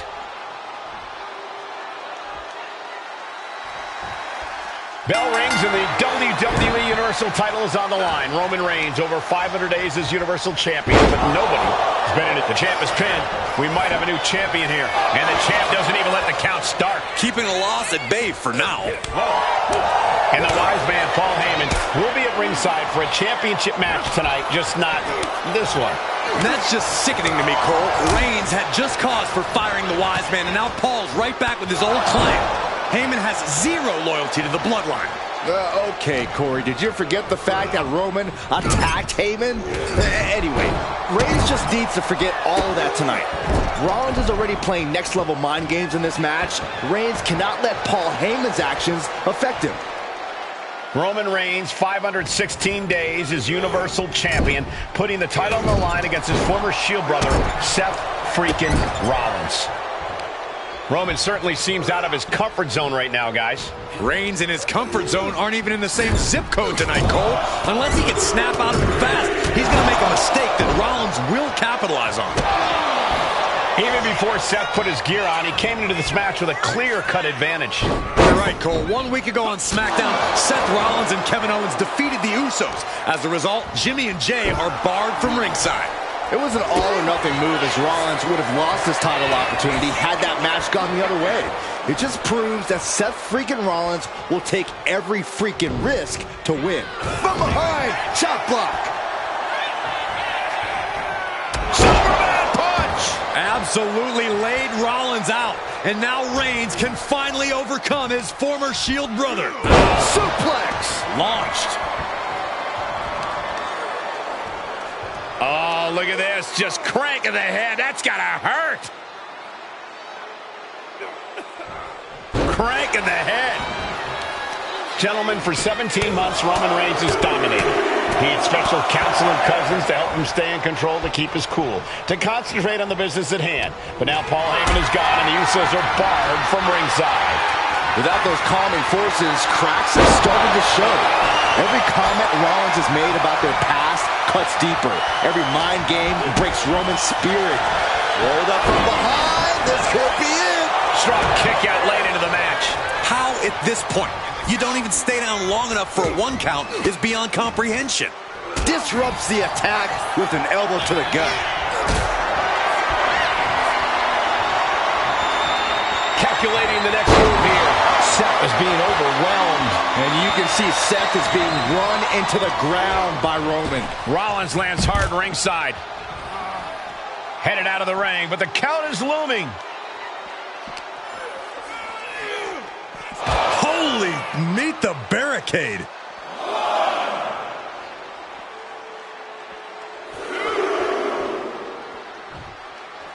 And this one's taken to the outside. And he gets delivered back into the ring.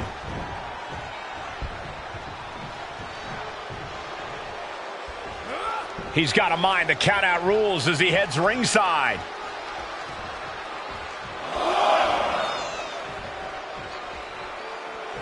Rollins known to be irritating. We're seeing no different now.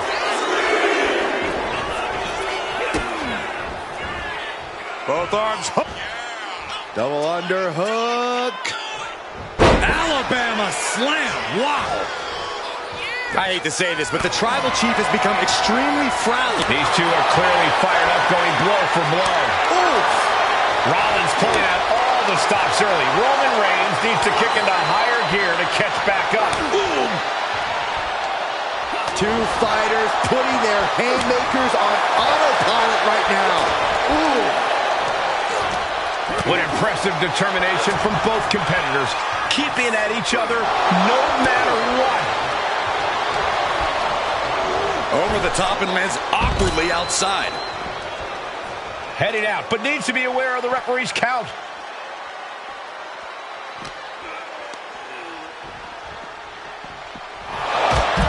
Seth Rollins says he knows Roman Reigns so well, says he knows how to prey on the insecurities of the Universal Champion.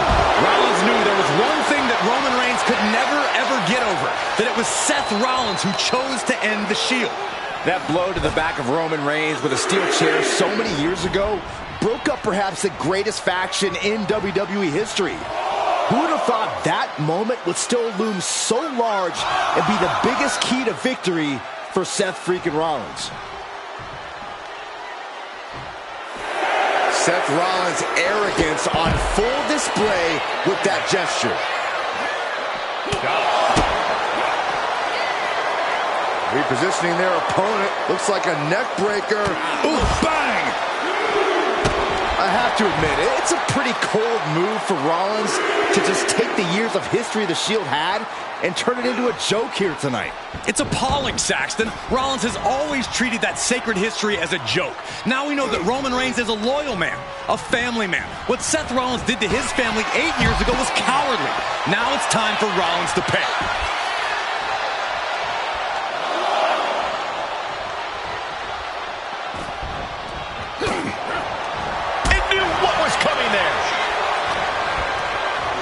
Just like that, sent out of the ring.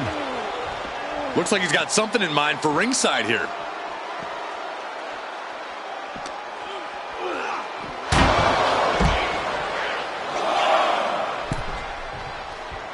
And he heads back into the ring.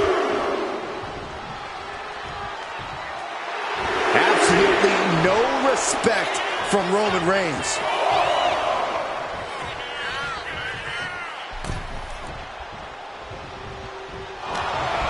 Unlucky situation for Rollins. And there's the Uranagi. Landed him. The Tribal Chief has been dominant over the last 516 days since he captured the Universal Championship. Month after month, he's dominated every top contender on the SmackDown roster.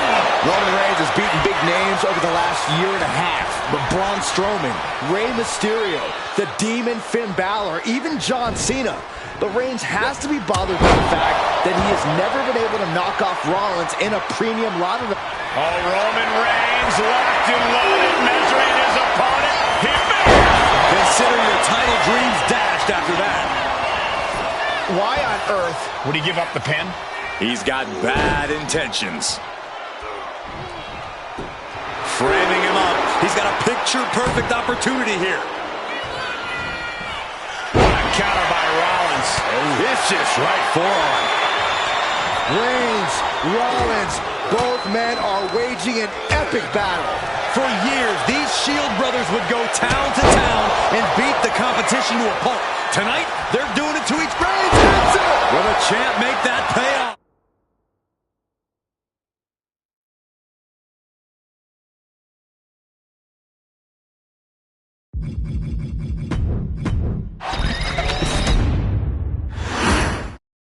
Bell rings and the WWE Universal title is on the line. Roman Reigns over 500 days as Universal Champion, but nobody has been in his head like his old brother-in-arms, Seth Rollins. Well, Seth freaking Rollins tore that brotherhood apart 8 years ago, and we can now see that the Tribal Chief never truly recovered from that night. Well, speaking of family, the Usos have been banned from ringside, and last month, Roman fired Heyman from the Bloodline. So right now, the head of the table needs to win without any allies by his side. No escape from these punches. You just feel like this match may be about to reach its finish. Feel like we're about to see a car crash. And they do.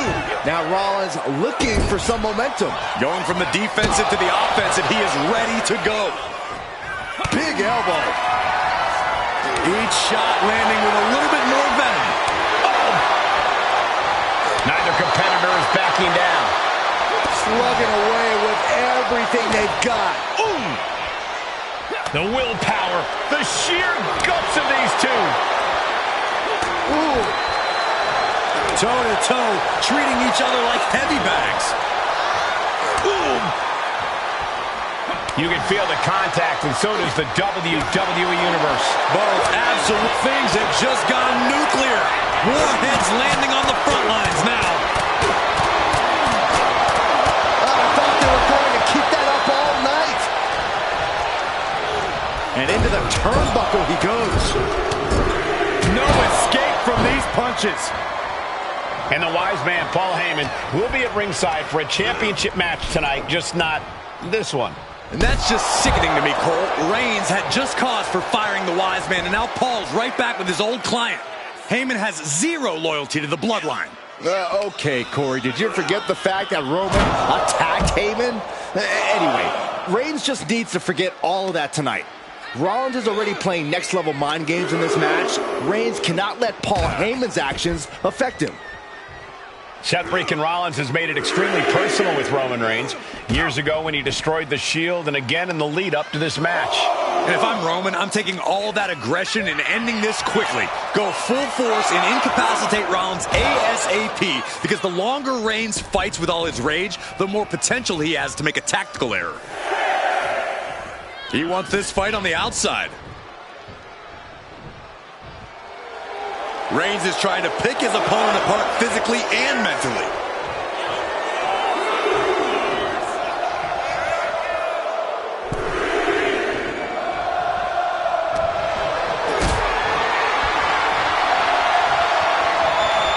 Gets lifted into position. Big powerbomb. The stomp has been so effective for Rollins, but he might have an even more dangerous move this night with the pedigree. Indeed, the pedigree made famous by a man who's been part of this story since the beginning. Triple H, the man who manipulated Rollins into turning on the Shield, became something of a father figure for Rollins. And judging by the cerebral approach Rollins has taken tonight, he indeed knows how to play the game. Rollins can't find any reprieve right now. The power and rage of the Tribal Chief is just overwhelming Rollins here.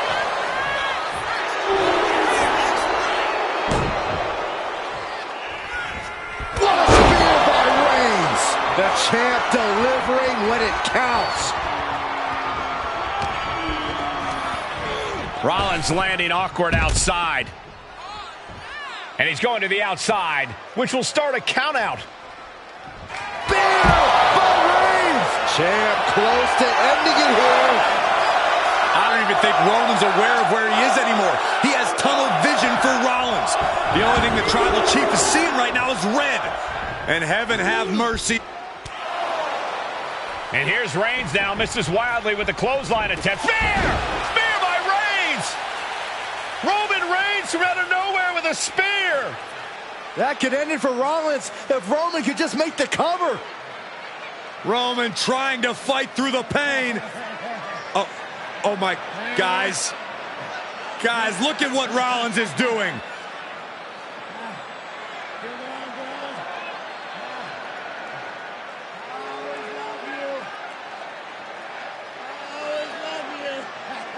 After all these two have been through, Rollins wants that Shield fist bump.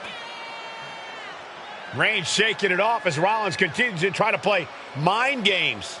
Yeah, but that may have triggered a litany of emotions within the Tribal Chief. Reigns unsure of what to do.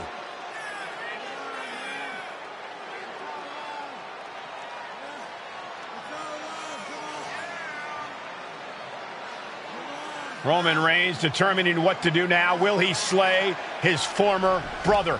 Reigns now. Look, gonna lock in the guillotine. Submission move locked in. Submission move locked in. Rollins in major peril right now. Rollins looking like he's starting to fade.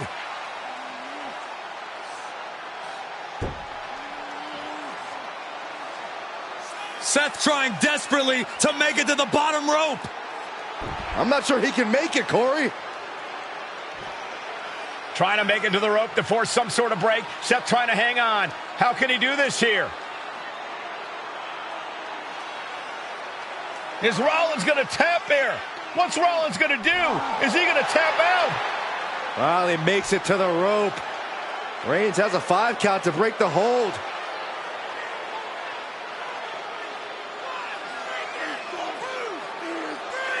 And Reigns breaks the hold here.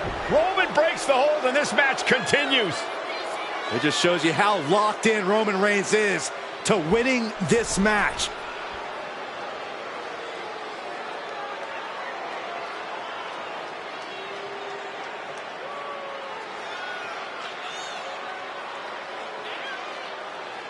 Rollins just motionless now. Roman had that guillotine locked in far too long. Well, the oxygen slowly circulating through Seth again, but I feel it's just a matter of time. Superman punch by the Tribal Chief. And a thunderous spear. That's got to be it. Consider the Championship retain. And Reigns retains the title. Here is your winner, and still the Universal Champion,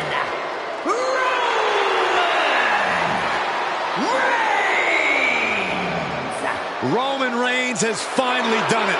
Finally earned that title defense.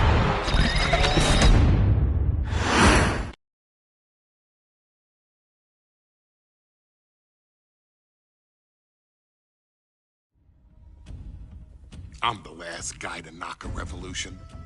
I've led a few of those, you know. I admire revolutionaries. I respect evolutionaries. They are the lifeblood of the bloodline. So when Solo Sikoa seized the moment and became the tribal chief in Roman Reigns' absence, I didn't like it. I don't even think I respected it. But something deep down in me admired it. That took some forward thinking. I'm the chief now! Now we all know what happened when the OG bloodline, led by Roman Reigns, faced the new Rogue bloodline, led by Solo Sikoa, in the War Games. But there was a discussion here while planning the WWE 2K25 showcase that has me, your wise man, admittedly a little intrigued. What if War Games was limited to only OG bloodline, no honorary uses, versus Solo's Rogue bloodline, no honorary uses?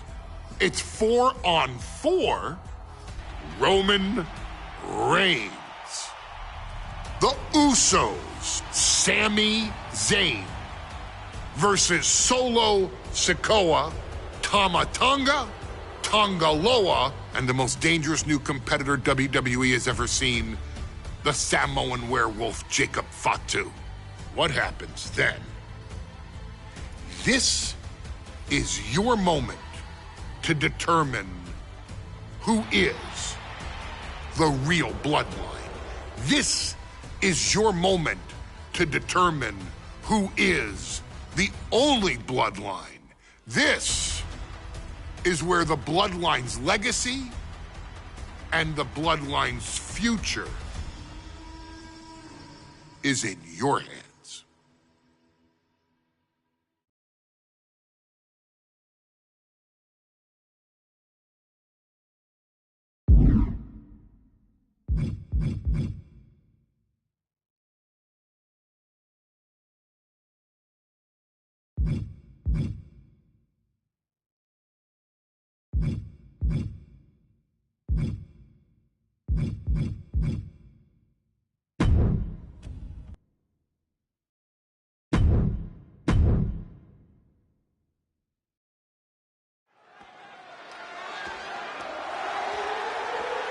The following contest is the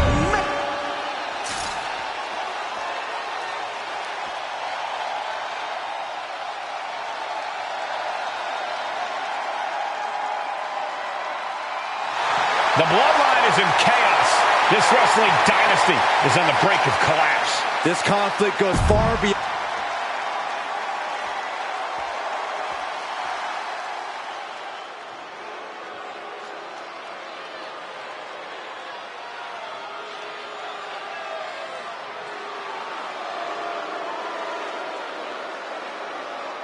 The original bloodline was created with the wisdom of the elders, but this man and the new bloodline are destroying what was built. Well, this conflict was unfathomable until now. The new bloodline is ready to hunt. And gentlemen, it is time for Bloodline War Games. Roman Reigns, the Usos, and Sami Zayn versus Solo Sikoa, Tama Tonga, Tonga Loa, and Jacob Fatu. Both of these sides have a deep and abiding hatred for one another.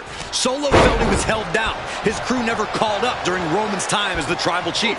But most of the men on Roman's side were unceremoniously removed from the bloodline, courtesy of Solo Sikoa. And those who weren't have faced continued attacks from the new bloodline. And the winners tonight are very likely to be considered the true bloodline by the WWE Universe. Let's see who comes out on top tonight. If there's one man here with the most to prove, it's got to be Tonga Loa. We've often seen that the man with the most to prove ends up being the difference maker in War Games. Many folks think Tonga Loa is just a foot soldier for Solo. But let's not forget, this man is the son of Haku. Just like his father, Tonga Loa truly excels in a brawl. And there is no bigger brawl than War Games. Before War Games officially starts, what do you guys think is the key to the old school bloodline coming out on top? Every one of these men is a proven main eventer, Michael. But that won't be enough if they can't stay on the same page. Yeah, and given how united Solo's team is, I don't think even the Mount Rushmore of WWE can handle the new bloodline. Roman and his crew need to remember what bonded them, what made their team Uzi, and work as a real team. Just one last time. I think tonight is going to be a breakout performance for Jacob Fatu. So much raw talent in that young man. Every bloodline member, new and old, is a generational athlete. But Jacob seems to be a step ahead of every one of these men at times. Many already believe Jacob can take the mantle as the leader of the bloodline. If he's the one to earn the victory tonight, his time as the tribal chief may come sooner than anyone thinks.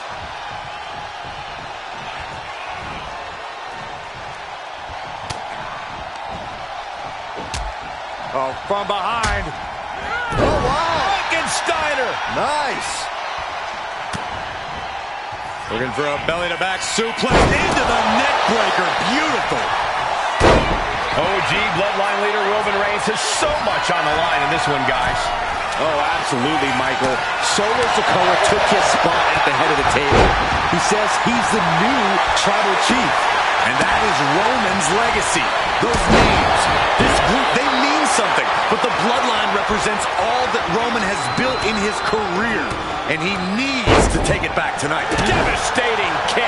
Counting down the seconds as this match gets closer to being even. And a stop to the gut, too. And looking at Jey Uso. Can Jacob Fatu come back from that? Tonga Loa now entering the fray of Bloodline War Games. Clobbered with a double axe handle. That hit connects from Sami Zayn. Got to be a bit tough for Jey to stand up amongst this team. Some close allies, but some enemies he's yet to forgive. We've seen the wars that Jey has waged with his cousin Roman, with his brother Jimmy, but he needs to put that aside tonight. And Jey has the title wins and big victories that earned him the main event moniker. But if he's the one to put away the new bloodline, he will truly be the main event of War Games. And I'm sure Jey's bloodline didn't like what they saw there.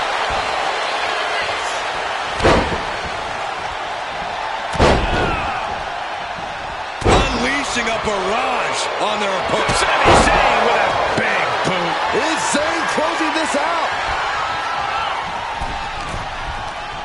Waiting for him to get back on. Paloma kick by Zayn. Has Sami ended it there? They're slamming their face down. Oh, wow. Check out Jacob's face. Solo Sikoa's proven a decided disadvantage. His side has less experience inside this structure. But look at how young and hungry Team Solo is. In particular, Tama Tonga is a real wild card. He's like a hyena locked in a cage with a bunch of raw meat. I even asked Tonga backstage if he was looking forward to this match, and he just said to me, yeah. Great journalism there, Byron. Thanks, Michael. Old bloodline, new bloodline, both sides engaging in a brutal battle. Every one of these men is fighting with every fiber in their being to be considered the true bloodline. And a stomp to the gut. 8 men in this war, but one seems to be fighting his own internal battle. That man, Jimmy Uso. He's currently on Team Roman, but this might be an instance of the enemy of my enemy is my friend. Well, Jimmy had clashes with Roman. He went to war with his brother Jay. But the men who put Jimmy on the shelf for months stand across the ring. Jimmy's out for every member of Solo Squad tonight, and he'll deal with the rest of his fractured family later. Tonga was expecting that. Tossed a substantial distance. That was vicious. Oh, that'll clean your clock. Vicious right forearm. Sami Zayn grew so much as a member of the Bloodline, it really gave him a sense of self-worth. Yeah, but part of that self-worth came from defying Roman, from defeating the Usos, which begs the question, and I wish there was a better way to phrase this. Is Sami Zayn still Usi? I think he is, Cole. Sami with a big boot. No doubt, Sami just ended this. But there's been a lot of damage to the head. Come on, guys. What are we doing here? We got to end this thing. Hey, guys, this is what War Games is all about. Both bloodlines leaving it all in the ring. The old guard and new school trading their biggest shots in one of the most dangerous environments in all of WWE. Strong forearm.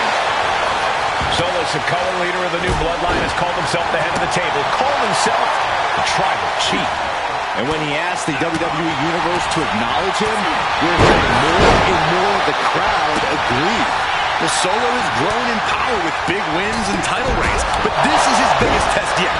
If his crew can defeat Roman's, Sikoa will be everything he says he is and more. Flying! What a barrage of stops. I can hardly hear myself think. They're bringing the house down tonight. This is unbelievable. Lands a knee.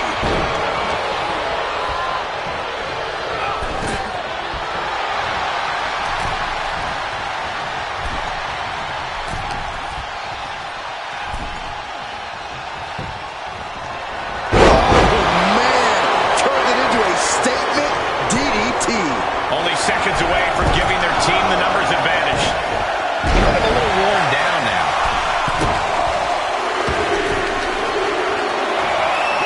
And the tribal chief is still. Is that all she wrote for Tonga Loa? Oh, a rear super kick. From behind, nasty. Look at the amount of members on each team now. This truly has the potential. Take him. Vicious knee. Oh, man, right to the arm. Hyperextend your elbow. And Tonga reverses. Scaling this unforgiving War Games cape. Top rope. Here's James. Top rope. Oh, my God. And that can vanquish Tonga. Oh, shot right in the kidney.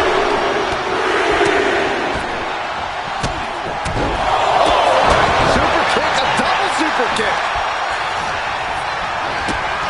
He's been dealt a good deal of damage, and clearly some targeted offense. Top rope. Uso. Uso with the Uso splash.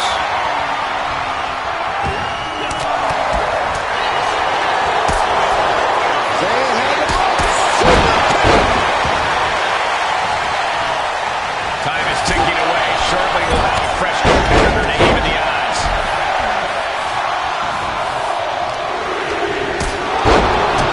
And now the new tribal chief, Solo Sikoa, joining Bloodline War Games.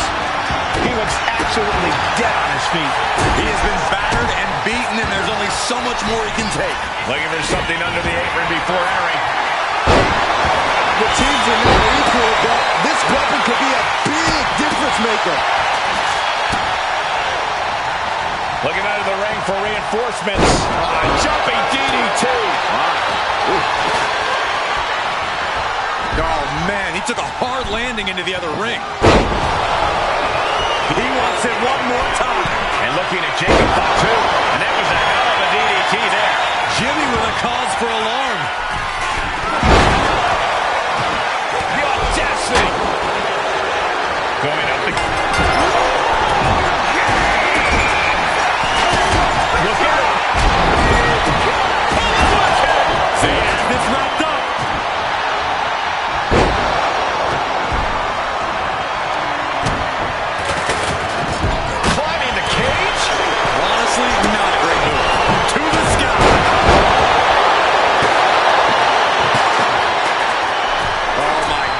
The moonsault. Jacob about to end this fight. Hanging on for dear life. And some late game. Both wrists captured. Nasty. And Tanga Loa close things out. Up high. Oh, goodness. Blasted right into the corner. Gotta hurt.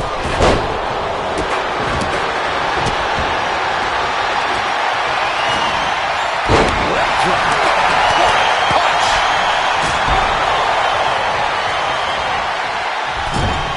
But then to Sami Zayn.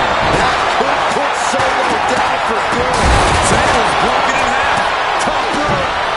Oh, God. Will Jay take advantage?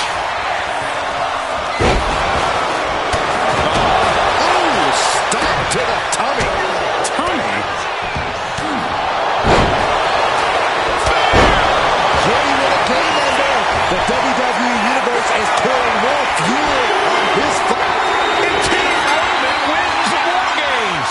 The new bloodline has fallen. Here are your winners, Roman Reigns. Here we go. First two combatants locked in the War Game structure. The original Bloodline versus the new Bloodline in the match beyond. The WWE Universe has wanted to see this war for some time, gentlemen. Roman and his old guard versus Solo and the new crew. So many questions. Can Roman's teammates put their past animosity aside? Can the rest of Solo's gang handle a match against competitors with more War Games experience? Well, Byron, I think we'll know the answer to all those questions in just a matter of minutes. Solo Sikoa's group at a decided disadvantage. His side has less experience inside this structure. But look at how young and hungry Team Solo is. In particular, Tama Tonga is a real wild card. He's like a hyena locked in a cage with a bunch of raw meat. I even asked Tama backstage if he was looking forward to this match, and he just said to me, Great journalism there, Byron. thanks, Michael. Just pounding away right in the face. My God. Oh, man, a little extra luster behind that kick. Oh, right to the kidneys. Golly. Catches a punch. Oh, ouch. Solo Sikoa, leader of the new Bloodline, has called himself the head of the table. Called himself the tribal chief. And when he asked the WWE Universe to acknowledge him, we're hearing more and more of the crowd agree. Well, Solo has grown in power with big wins and title reigns, but this is his biggest test yet. If his crew can defeat Roman's, Sikoa will be everything he says he is and more. Before War Games officially starts, what do you guys think is the key to the old school Bloodline coming out on top? Every one of these men is a proven main eventer, Michael. But that Uso splash! Jacob thought two's got a problem here. Jay ready to end things. And entering into an absolute war zone, giving the troops the boost they need. Sami Zayn grew so much as a member of the Bloodline, it really gave him a sense of self-worth. Yeah, but part of that self-worth came from defying Roman, from defeating the Usos, which begs the question, and I wish there was a better way to phrase this. Is Sami Zayn still Usi? I think he is, Corey. Sami seems elated to be fighting alongside Jay and even Jimmy. Those are his dogs. Strong hit. My goodness. Solid punch. There's some power behind that punch. A sound suplex. Boom! Right on target. Oh, things are going back to an even playing field with the next entrant. Oh, look at this. Just cranking the head. That's going to hurt. Tonga Loa now entering the fray of Bloodline War Games. 8 men in this war, but one seems to be fighting his own internal battle. That man, Jimmy Uso. He's currently on Team Roman, but this might be an instance of the enemy of my enemy is my friend. Well, Jimmy had clashes with Roman. He went to war with his brother Jay, but the men who put Jimmy on the shelf for months stand across the ring. Jimmy's out for every member of Solo's squad tonight, and he'll deal with the rest of his fractured family later. And the knee. Oh, God, that hurt. That's how you wear down your opponent. Just cranking the head. Uso. Now looking at Jay. Will Jay end this?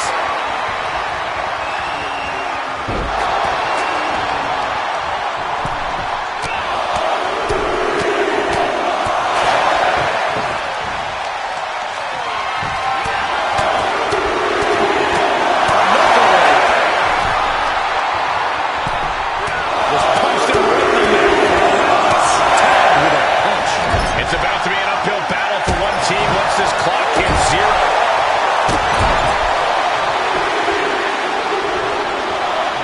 Crank in the head. Here's the buzzer, and Jimmy Uso is looking for revenge against the new bloodline in War Games. OG bloodline leader Roman Reigns has so much on the line in this one, guys. Oh, absolutely, Michael. Solo Sikoa took his Uso splash. Will Jay take advantage? Old bloodline, new bloodline, both sides engaging in a brutal battle. Every one of these men is fighting with every fiber in their being to be considered the true bloodline.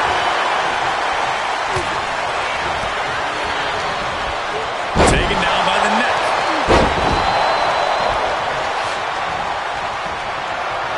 Super kick. Ouch. Oh. Gotta be a bit tough for Jay to stand up amongst this team. Some close allies, but some enemies he's yet to forgive. We've seen the wars that Jay has waged with his cousin Roman, with his brother Jimmy, but he needs to put that aside tonight. And Jay has the title wins and big victories that earned him the main event moniker. But if he's the one to put away the new bloodline, he will truly be the main event of War Games. Oh, what a kick. And seconds left before the odds are even here. And his core remains the focus here. Every blow taking his breath away. The match clearly from the top.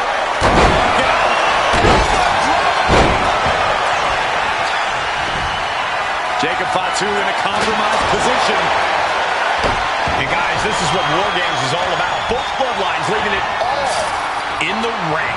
The old guard and new school trading their biggest shots in one of the most dangerous environments in all of WWE. Sami Zayn setting his opponent up. What do you think Sami's going to do here? Sami Zayn, opponent, looking for a suplex on the net.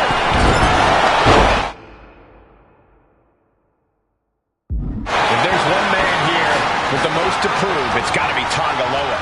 We've often seen that the man with the most to prove ends up being the difference maker in War Games. Many folks think Tonga Loa is just a foot soldier for Solo. But let's not forget, this man is the son of Pop Queen. Just like his father, Tonga Loa truly excels in a brawl. And there is no bigger brawl than War Games. Here we go. Crank in the head.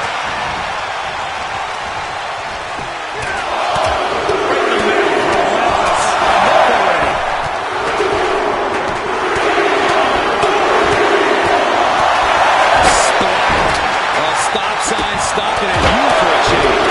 Countdown's on to get ready because this will give one team a greater number of combatants. Ooh, a direct headshot. Just sickening. This place is going insane. The ground beneath my feet is shaking. And the tribal chief is now entering Bloodline War Games. What's Jimmy thinking here? And walking through the structure door, this is... Spear! And that is Jey Uso. Jay nailed all of it. Oh, foot just stomping down. Big bang. It is being somewhat backed into a corner right now. The crowd now pounding. Went after the head and neck again. Maybe trying to violate positions. The roar of this crowd has been building, and they are at a fever pitch right now. You can feel the anticipation growing with every second that is passed in this match.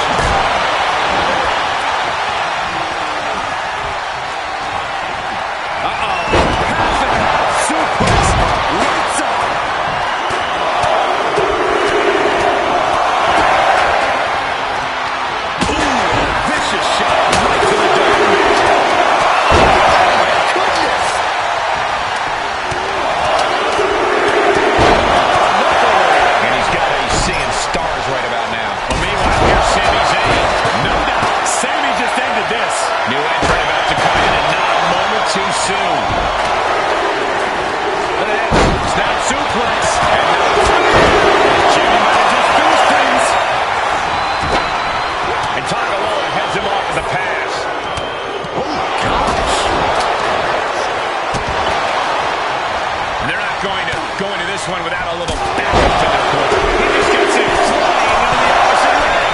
And he's top rope. Show splash!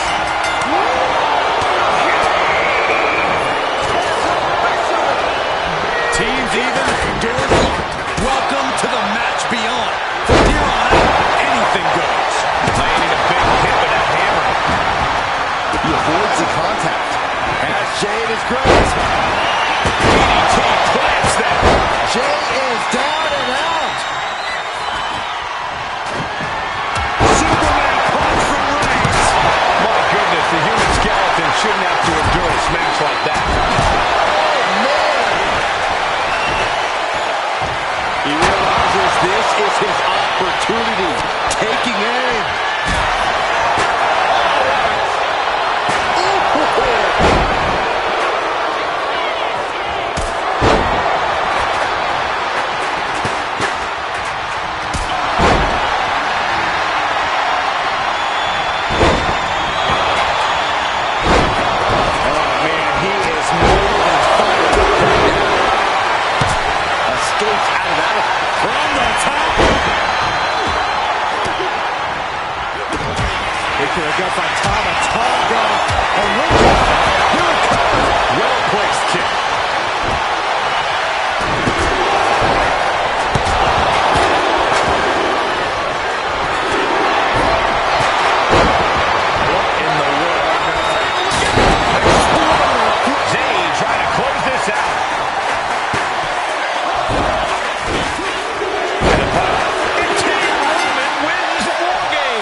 The new bloodline has fallen. Here are your winners, Roman Reigns.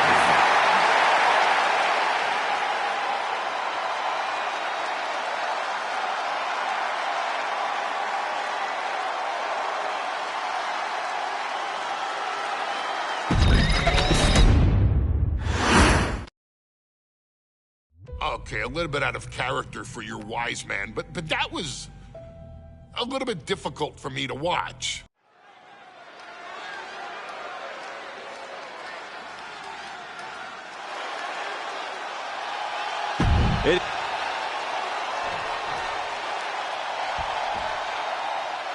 The Street Profits had better be ready for what's coming. Taz and Dawkins have to be ready to...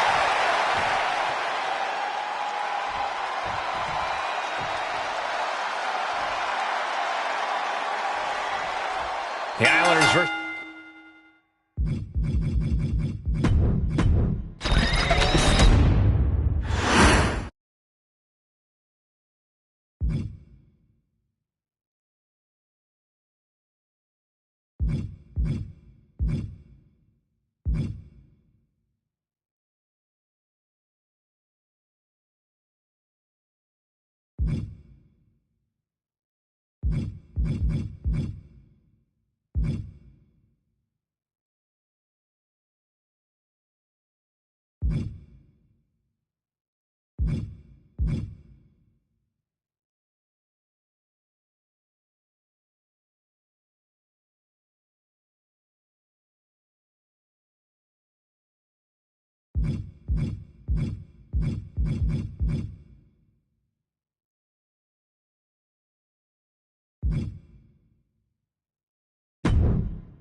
Okay, a little bit out of character for your wise man, but that was a little bit difficult for me to watch. Seeing this family splinter into two groups, fighting against each other, it breaks my dark heart. But they're all grown men, and you settled the issue. Now let's give Solo credit. Forming Team Solo was, of course, his usual backup of Tama Tonga and Tongaloa, the sons of Haku, feared as one of the baddest men to ever walk planet Earth. Along with them, the Samoan werewolf, Jacob Fatu, son of Tama, also known as TK All Day, the Tonga Kid, another fearsome competitor from WWE's golden era. But did you know that Haku and Tama once comprised one of WWE's most impressive tag teams?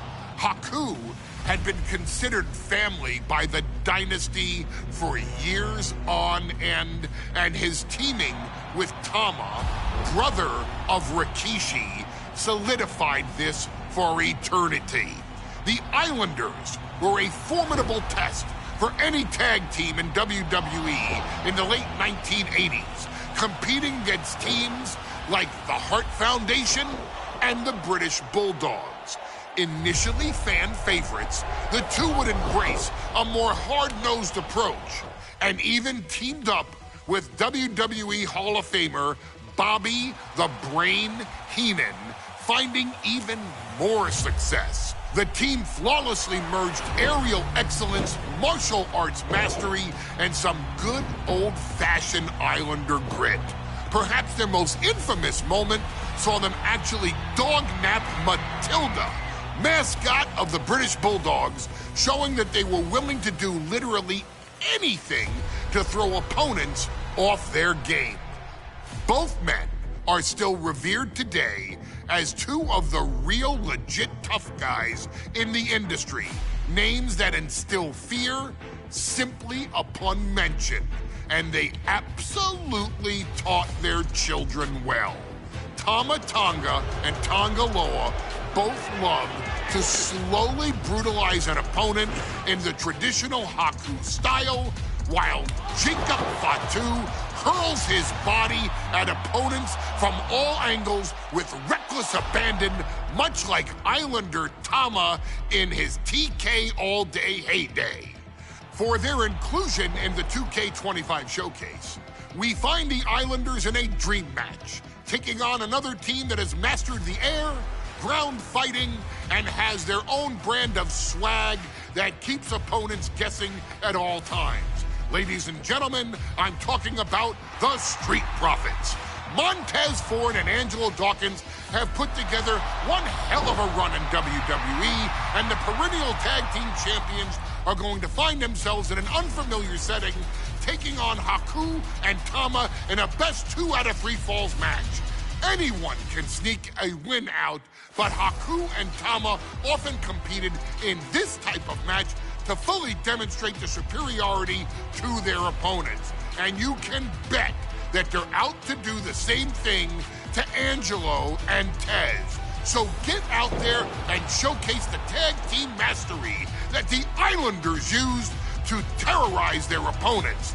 Lift your party cups and take one last sip for the Street Profits. And don't worry, no one will hold you responsible for the damage you and the Islanders caused them, because I assure you, the Islanders can handle the smoke.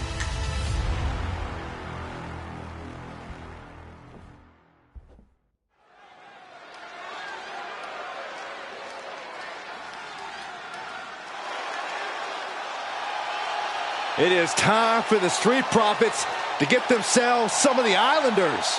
Well, with all due respect to the smoke and the party cups, but AD and Tez need to up their game. This could be the Profits' night, but it's not going to be easy. The Profits.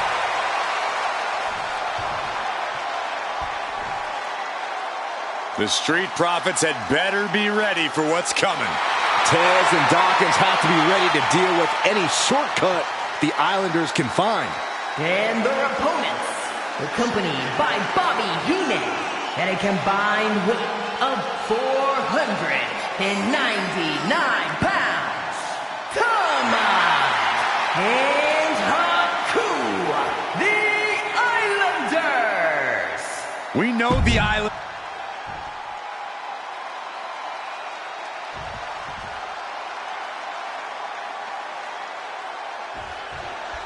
The Islanders versus the Street Profits in a best of 3 falls match. This matchup represents 2 teams who want to rule the tag team division and have sharpened their offensive arsenals so one move can put away any opponent. The Street Profits swag levels are at an all-time high, and they told the Islanders they want the smoke. Look, this is the best Street Profits we've ever seen, but the Islanders are exceptionally dangerous. And don't forget their secret weapon in the form of Bobby the Brain Heenan. So many accolades for Dawkins and Ford. Triple Crown Tag Team Champions, multiple WrestleMania wins. This win could be another major feather in their caps. It could be, but for the Islanders, all of those accolades are motivation. Haku and Tama know they're the best tag team around, so they want to knock off the Profits and prove it. Then maybe they'll get the respect they rightfully deserve. Here it comes. Big time impact. Those two are in such a cohesive rhythm out there. It's like playing jazz, but using your opponent as the drum. Corey, you've competed in these type of matches before. What's the key to victory for Haku and Tama? It's crucial for the Islanders to win the first fall as early as possible. To do that, they've got to either isolate Ford or Dawkins and block their path to make an attack.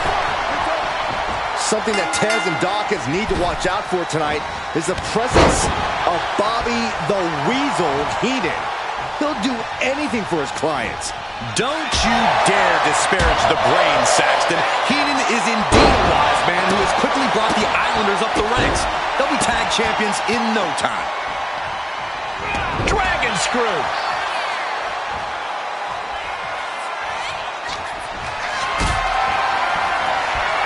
Powerbomb position.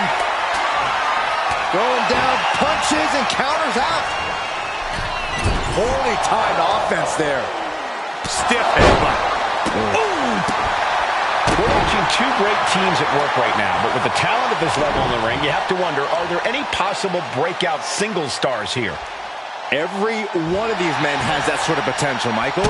I mean, Montez Ford has had moments of single success, competing in many high-profile matches on his own. Though you'd be doing a great disservice to Angelo Dawkins, who has an equally impressive skill set should he go solo. And of course, both Islanders competed separately for a time in WWE before joining up, so you know that Tama and Haku can once again dominate as single stars.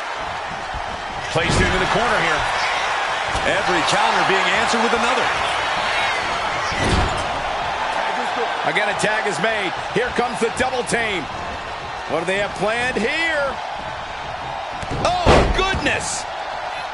Make a wish. Look, I get that the Islanders are brutal, but when I look at Haku, I kind of see something wrong about it. Are you kidding me, Saxton? Haku's a big, mean dude who loves to brawl. Nothing about him says royalty. Though Bobby Heenan does seem intent on taking the Islanders to the top of WWE, perhaps becoming king of the ring, is on that path. Oh, yeah, it's on now. Gut-wrench suplex. Making it look easy. Uh-oh.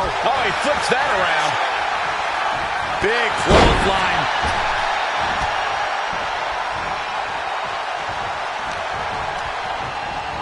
Sent right into the corner. Tag made, the Islanders. What do they have planned here? Oh, Sabat kick drops their opponent. The Profits are down and the Islanders are about to reap the rewards. A 2 out of 3 falls match is a different beast and a bit of a rarity in tag team competition. But one of these teams actually has a bit of a history with this stipulation. Yeah, Cole, the Islanders have a history of success in multi-fall matches and in high-profile situations, no less. They competed in the main event of the first Royal Rumble event in this kind of match and won it in 2 straight falls. They also won a 2 out of 3 falls match on Saturday night's main event. Bottom line, the Islanders are more than ready for this.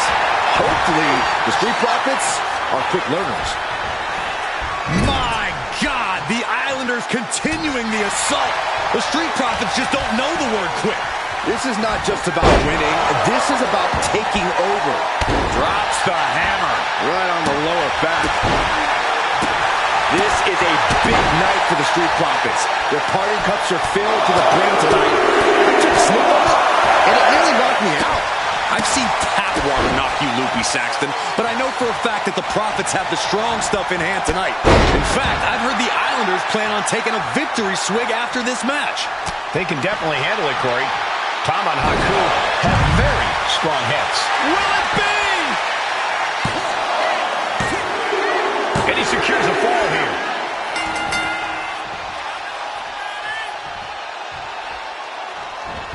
Oh, man, what a strike! Consecutive attacks keeping Dawkins off his game. The Islanders putting a beating on the Street Profits. From the top! Big time elbow. He's climbing the turnbuckles to the top. Looking for something big here. Blast off. Oh, takes another trip to the skies, and it pays off once again.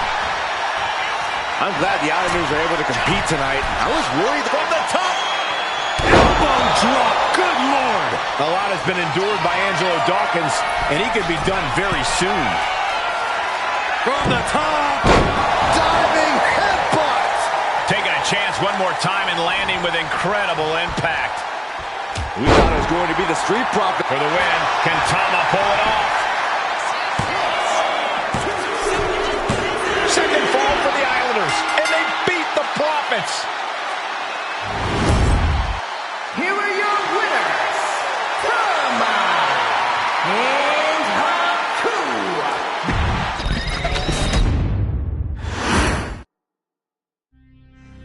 Ladies and gentlemen, I don't have the words to convey how proud I am to have been part of this historic showcase.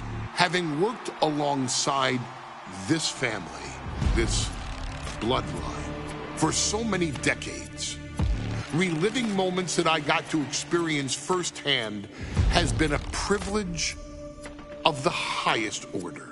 Introducing you to WWE legends that I hold in such high esteem, and also spotlighting the modern day greatness their descendants have provided you in recent years, all to pay tribute to the greatest wrestling family I have ever known, has truly been my privilege.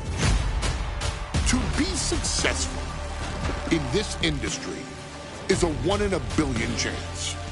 To see one bloodline continuously pump out superstar after superstar, champion after champion, generation after generation, is a testament not only to the skills they possess, but also to the work they put in to become absolute masters of their craft. And it cannot be stated any other way.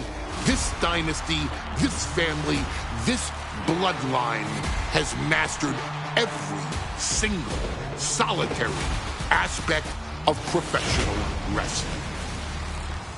And by reliving their magnificent history, you've begun your path of mastery as well.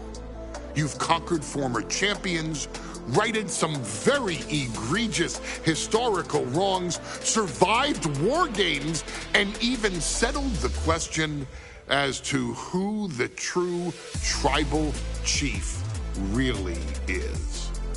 You've unlocked WWE legends who are now ready to unleash their special brand of offense on current WWE superstars who didn't think they'd ever have to face these classic competitors like Haku or the Wild Samoans.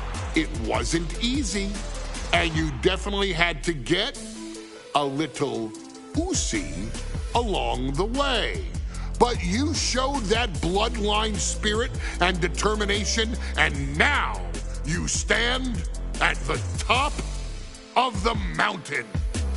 On behalf of WWE and the 2K families, we all thank you so very much for playing.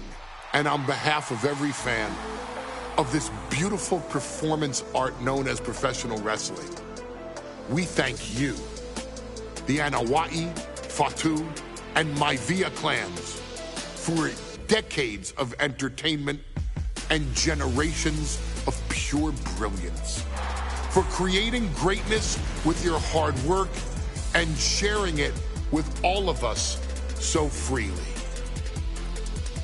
Before we go, we do have one last surprise for you at home. Now that you've showcased your skills and earned a spot as an honorary Uce, it's time for you to choose who rules your WWE universe as the Tribal Chief. Is Roman Reigns still your Tribal Chief, or have you thrown in with the attempted coup by Solo Sikoa? Do you want to see Tamina finally rule over everyone? Or is it TK all day, every day, don't you say? Regardless of who you choose, you've earned the right to acknowledge your tribal chief.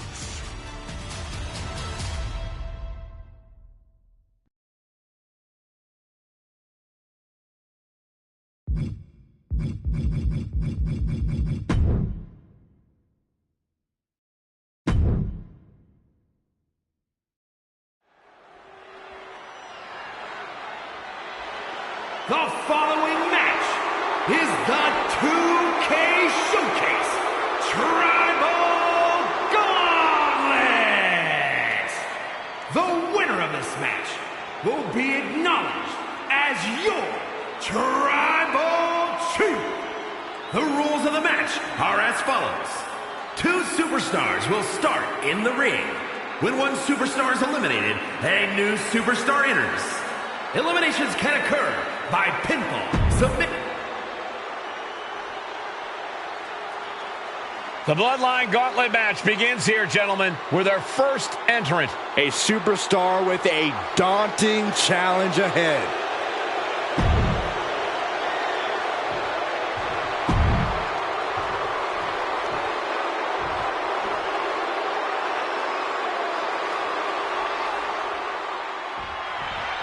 History being made right here. The most prestigious family in the history of our business is at war with one of their own members, and tonight will be a battle to set order to the entire bloodline. An uphill battle is what it will be. You have the toughest set of competitors trying to dash your dreams of being recognized as the head of the table. And we know there was turmoil in the family coming into this match, so much so they decided a gauntlet match was looking for an early pin. A kick out after one. He's really trying to rush this match. Oh. Foot to the midsection. And now Haku experiencing what it's like to get cut down. Yeah, Reigns brought the fight in a major way on that exchange. What goes up must come down, and it sure as hell did right there. Many gauntlet matches have happened in WWE, but with this one being all bloodline, is there anything special a combatant should consider?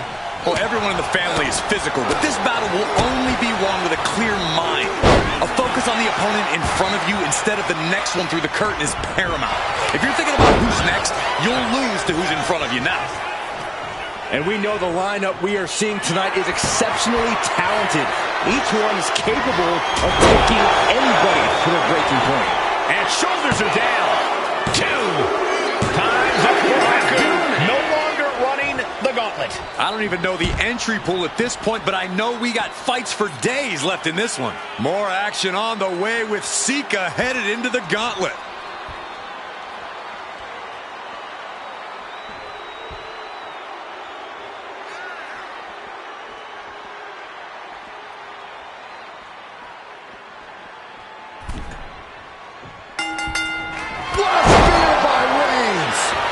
Put his stamp on this one. Is it enough? 2. A kick out. I don't believe it. Can you imagine how much escaping that pin must have cost him? I can. These are the moments where you really find out how tough you are. It's not often we see the tribal chief held up at the 1-yard line. You have to think Roman will want to dial up that maneuver one more time. Switches into a flapjack. And let's not lose the reason for this match, the right, no, the honor to have sole possession of the seat that stands at the head of the table. Well, if you can survive tonight, you will be at the top of the mountain, casting an enormous shadow over every possible challenger. I'm already intimidated thinking about the Ulafala adorned around this superstar's shoulders.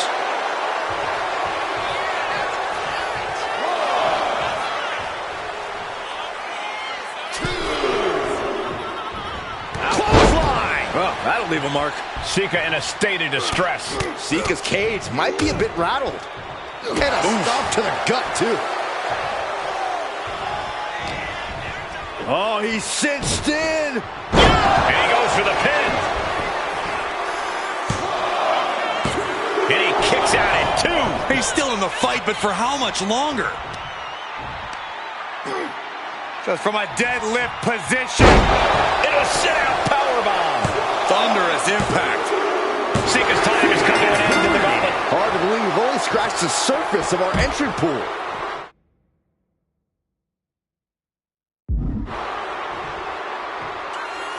Samu looking to make a statement in this gauntlet match.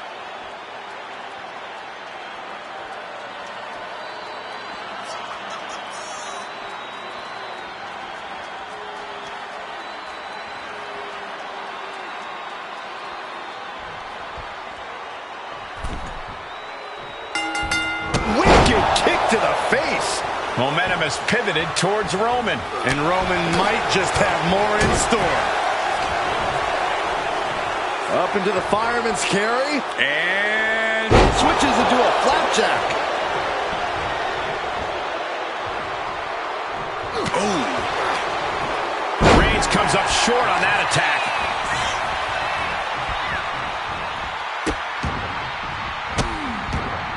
Goodness gracious. oh man, that's like death by 1,000 cuts. Uh-oh. Sharp elbow to the gut turns that one around. That hit connects from Roman Reigns. Oh, that is going to leave a mark. Superman punch. And into the count.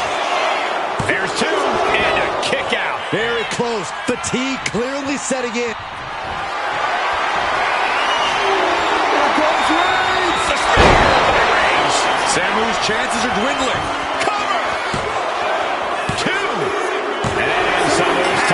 Gauntlet match. Here we go. This is how you do a gauntlet match. One down, more to go. It's on now. Peter Maivia is entering the gauntlet.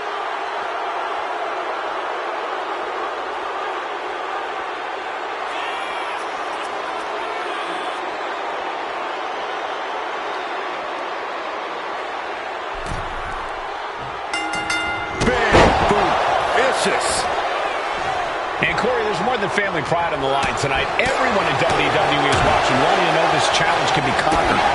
And think about the bragging. Single leg takedown. Stepping through into a step over toe. Looking for a crucial escape. Yes, breaking the hole. Saving himself for the time being. Oh, look out. It's on now. Ooh. Nothing pretty here. Just good old-fashioned fisticuffs. The fight is on, and it's furious. WWE Universe appreciating these athletes going all out.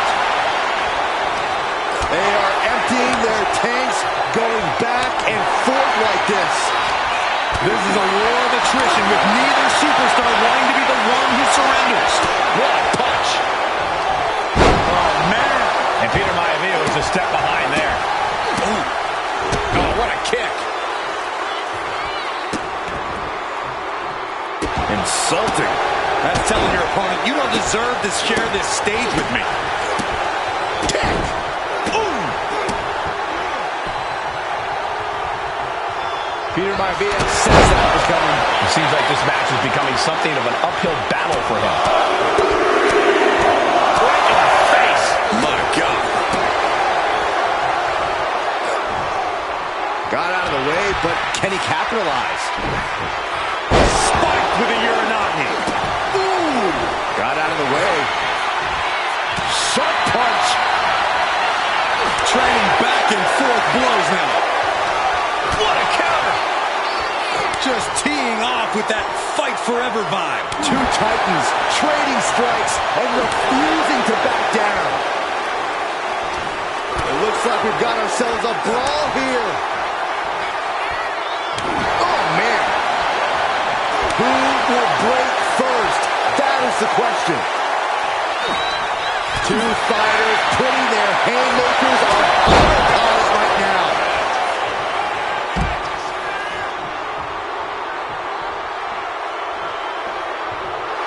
Right about now, Roman Reigns demands acknowledgement.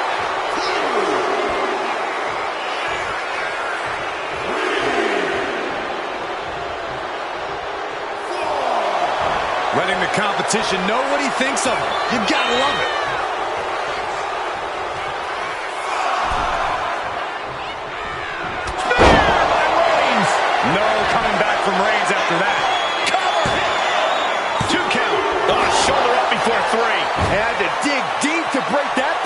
can it be done again? How much is left after that? Reigns now realizing that he's facing an even tougher level of opponent than usual tonight. Cover! 2! Peter might be eliminated from this gauntlet match. And we've only just begun.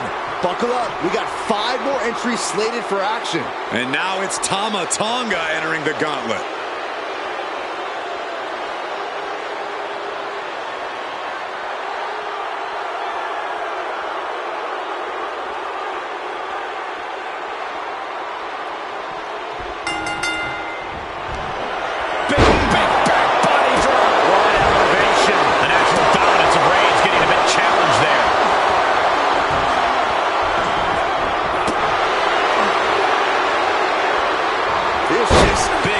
From Reigns.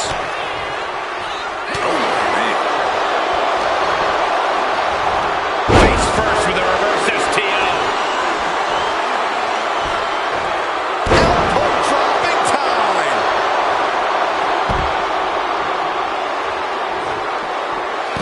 Reigns able to sidestep. Oh man, ref couldn't get out of the way. Just a desperate attack. Bam! By Reigns! And that can vanquish Tama. We got a referee out of commission here. Someone's got to make a count. You got to be kidding me. Everyone here is in shock. And Reigns absolutely can't believe it, but he cannot let that slow him down. I do not see this match going on much longer with too many more moves like that from them. You have got to be in elite physical condition to pull off something like that.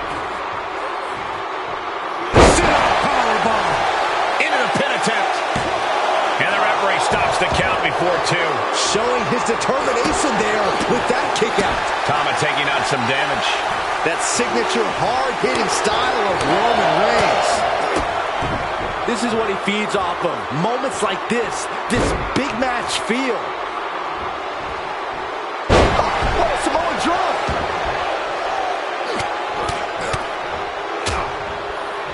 Oh, a nasty stop to finish it off.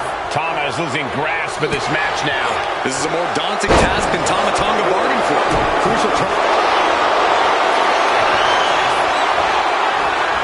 Cobra clutch cinched in.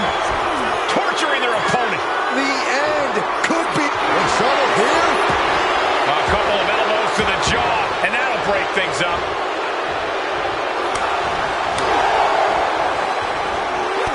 Textbook jumping clothesline. Oof. His body has to be racked with pain. Superman punch. Cover. 2. With elimination. Tama Tonga eliminated. It's out of here. And with 4 more entrants to go, this isn't over by a long shot. Coming our way in the gauntlet now is Umaga.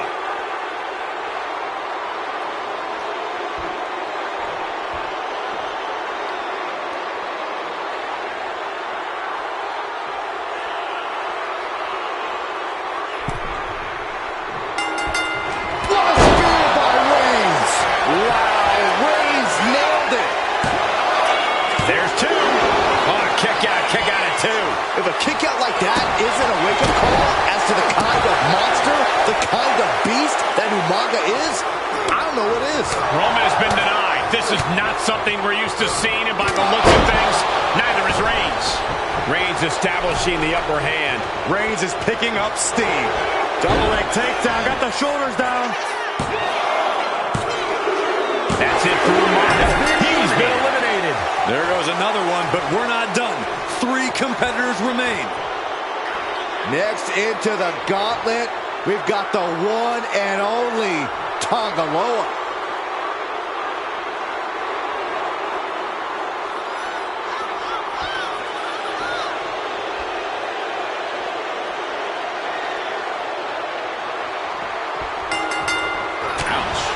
And at this point in the gauntlet, are you gentlemen stunned by how long this combatant has been able to survive?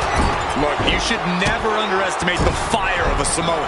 In any other circumstance, I wouldn't be surprised. But if you look at the caliber of relatives already eliminated, you can't help but be impressed. Tonga Loa is waning a bit right now. Any attempts of offense from Tonga Loa are being sapped. The sheen is starting to wear off of him a bit now. Ooh, right to the gut.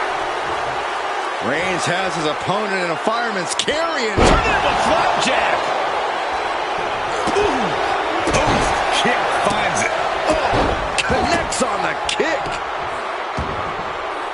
He's not going to be able to pull this off, is he? Oh, is he? Yeah! Powerbomb. A powerbomb like that will leave you with bruises and remind... Reigns sizing up the target.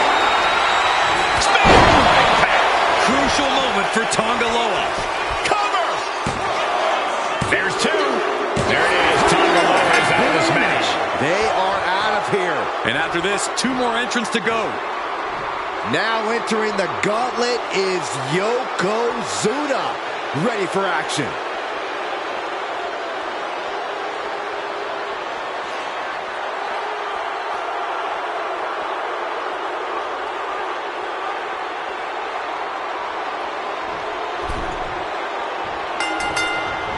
Then Reigns unleashes the...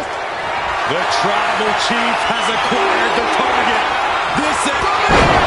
No coming back from Reigns after that. Is it enough? The cover! 2 count. He's still in this fight. Tremendous power from Yokozuna on that kick out. The big man is clearly far from done. I don't believe it. Reigns has ended so many matches that way, but this one just took an unexpected turn. This is truly awesome. And as we get deeper into this war for the head of the table, the WWE Universe has gained hope. They're starting to believe a miracle is possible tonight. The energy in the arena has shifted. Members of the Bloodline may have expected things to be over by now, but somehow one of their own has proven to be defiant in the face of all challengers. Reigns just imposing his will right now. And bit by bit, Reigns chipping away at the competition. Oof. Oh, perfect kick. He wastes no time dodging the attack.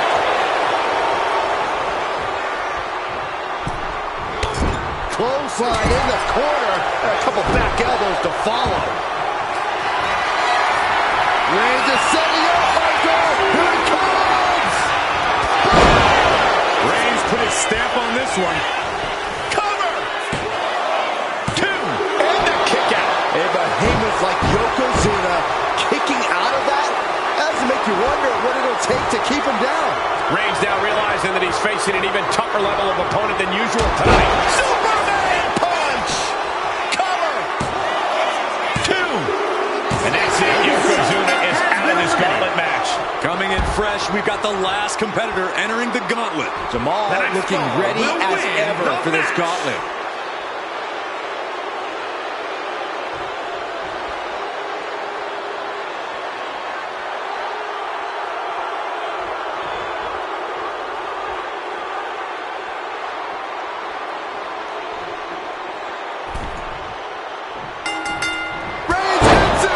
Can be Jamal's demise. This could do it. 2 count. No way. No way. Wow, looks like this book has a couple more chapters in it. We might be seeing a whole... Getting the cover here. Eye in the end. He forces a break before the count of 2. He is going to take this match as long and as far as he needs to. Sit out powerbomb. Turns it into a pin attempt. 2. No, he pops the shoulder before 3. He's determined to keep this matchup going. There's some power behind that punch. Jamal is getting picked apart right now. Jamal is being worked on heavily. One final adversary stands in the way. The road has been tumultuous, but the finish line is in sight. Finish the job on your fellow brethren, and there will be no question as to who sits at the head of the table. Kicks to the cranium of their opponent. A shot like that to the ego can really shake you up mentally. Right to the gut. Oh, he saw it coming. Jamal might be waking up. He's still hanging on, still in this thing. And Roman getting stuck with even more offense. And that blow has him wavering. Jamal on the receiving end. Nasty kick to the face. Oh, that does not look good. Yeah, it seems to have opened it up pretty bad. Just grounded and pounded. Kick. Nasty kick. Roman Reigns locked and loaded in the corner.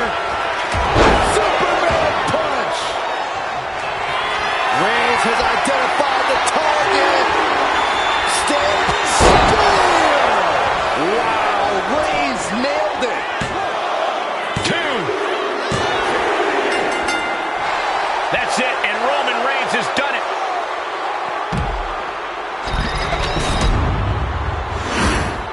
The winner of this match, and officially, your Tribal Chief, Roman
The following contest.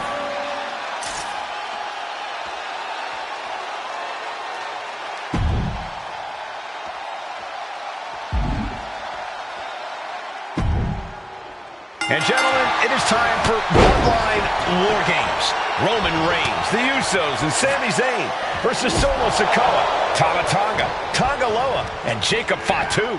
Both of these sides have a deep and abiding hatred for one another. Solo felt he was held down. His crew never called up during Roman's time as the tribal chief.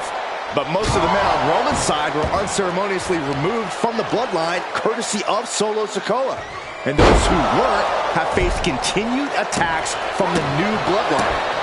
And the winners tonight are very likely to be considered the true bloodline by the WWE Universe. Let's see who comes out on top tonight. If there's one man here with the most to prove, it's got to be Tonga Loa. We've often seen that the man with the most to prove ends up being the difference maker in War Games. Many folks think Tonga Loa is just a foot soldier for Solo. But let's not forget, this man is the son of Haku. Just like his father, Tonga Loa truly excels in a brawl. And there is no bigger brawl than War Games. Before War Games officially starts, What do you guys think is the key to the old school bloodline coming out on top?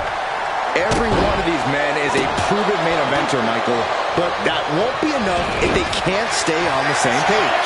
Yeah, and given how united Solo's team is, I don't think even the Mount Rushmore of WWE could handle the new bloodline. Roman and his crew need to remember what bonded them, what made their team Uzi, and work as a real team. Just one last time.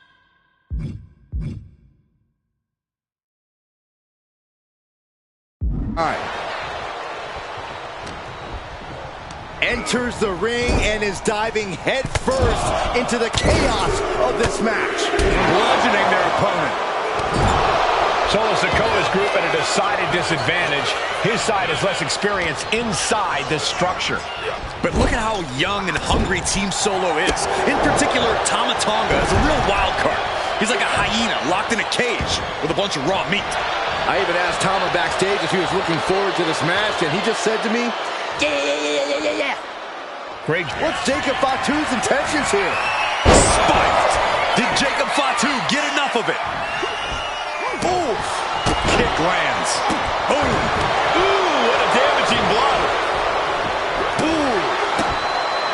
Stepped aside, avoiding damage. Nothing fancy here, just raw power. Ooh.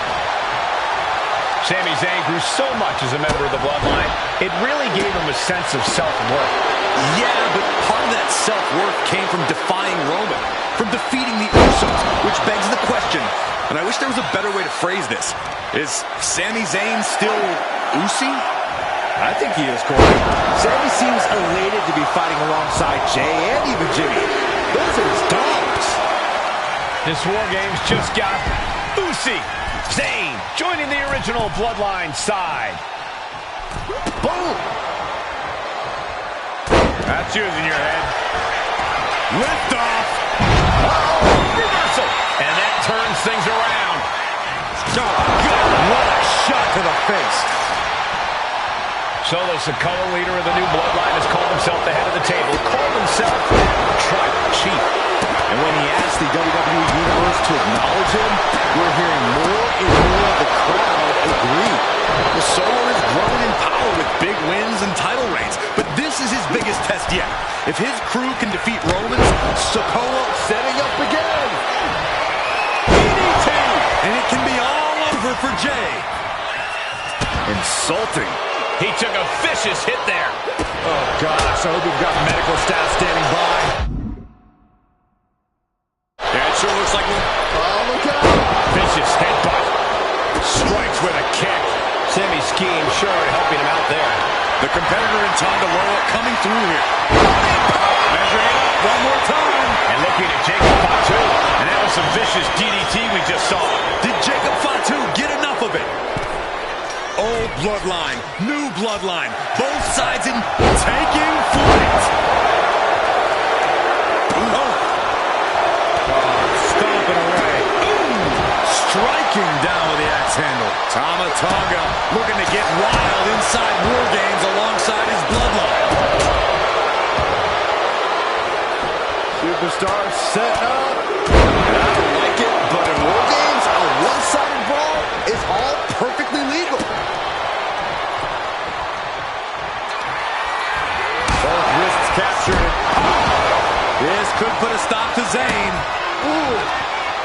Gotta be a bit tough for Jay to stand up amongst this team. Some close allies, but some enemies he's yet to forgive. We've seen the wars that Jay has waged with his cousin Roman, with his brother Jimmy, but he needs to put that aside tonight. And Jay has the title wins and big victories that earned him the main event moniker. But if he's the one to put away the new bloodline, he will truly be the main event of War Games. Hey guys, this is what War Games is all about. Both bloodlines leaving it all in the ring. The old guard and new school trading their biggest shots in one of the most dangerous environments in all of WWE. Picked up and being carried around now.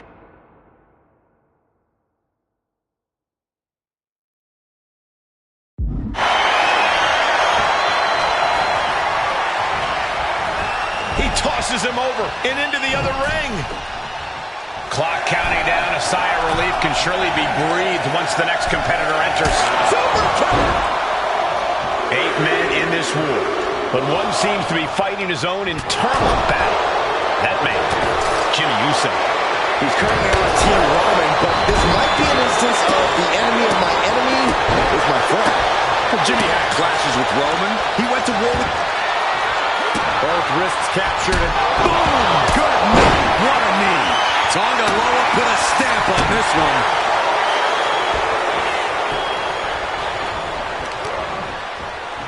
Oh my! Knee right to the back of the neck. And another stiff shot to the head here. Hitting the elbow drop. Forearm after forearm. Vicious attack. Where's Tonga going now? I think Taya is going to be a breakout performance for Jake. Up high. Uso. The WWE Universe can't believe what these warriors are doing to one another. Everyone's fired up. What a battle.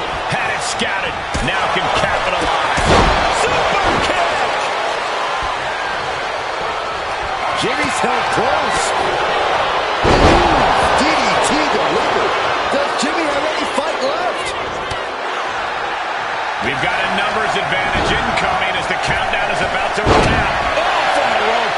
Tonga. He's going back to the ring. And looking at Jacob Fatu. We could have got by Tonga. And look out. Here it comes. And now the new tribal chief, Solo Sikoa, joining Bloodline War Games. Things could get ugly now as they head inside the cage. Jumping DDT. These attacks are chipping away at him. Yeah, Jacob looked confident going on the... They could have got by Tonga. And look out. Here it comes. Tonga twist. Tama could end it there. From the top. And does not get it.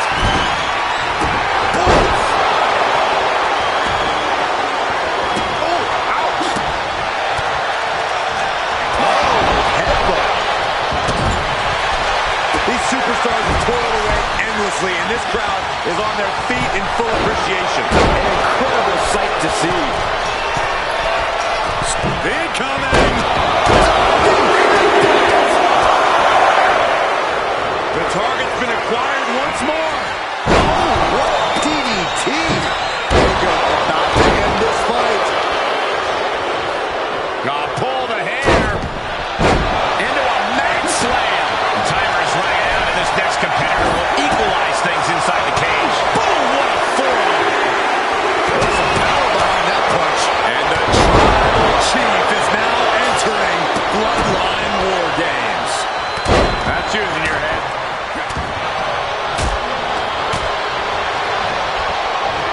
Jimmy Uso is showing signs that it could be ending soon. Yeah, Jimmy's got to figure something quick. Yeah, he's absolutely in danger of losing it all here. Oh, elbow to the knee. That'll hyperextend your leg. Sami Zayn, Blue Thunder Bomb. The teams are squared up, but he doesn't think that's enough, apparently. He's not interested. And we see Zayn. And that can vanquish Tonga. Brilliant strategy. Even odds weren't good enough, and they just added a bit of insurance with that weapon.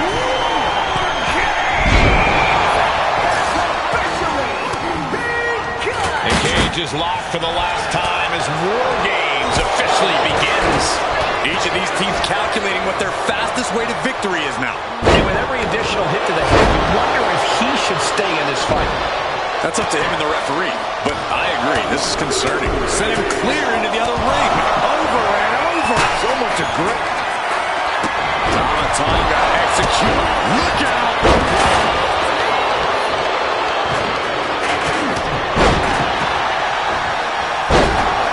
Kick connects.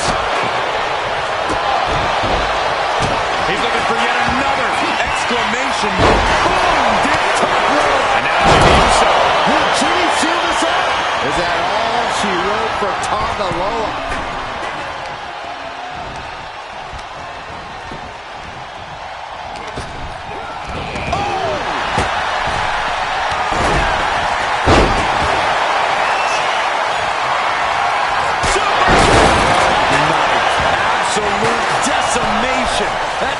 became particle board. Elbow drop. Shoulders down. Shoulders before the count. Gotta be kidding me. Super kick. And that attack has the Street Champ looking a little less tough. Jay's confidence really Into the pin. Could be over for Tonga Loa.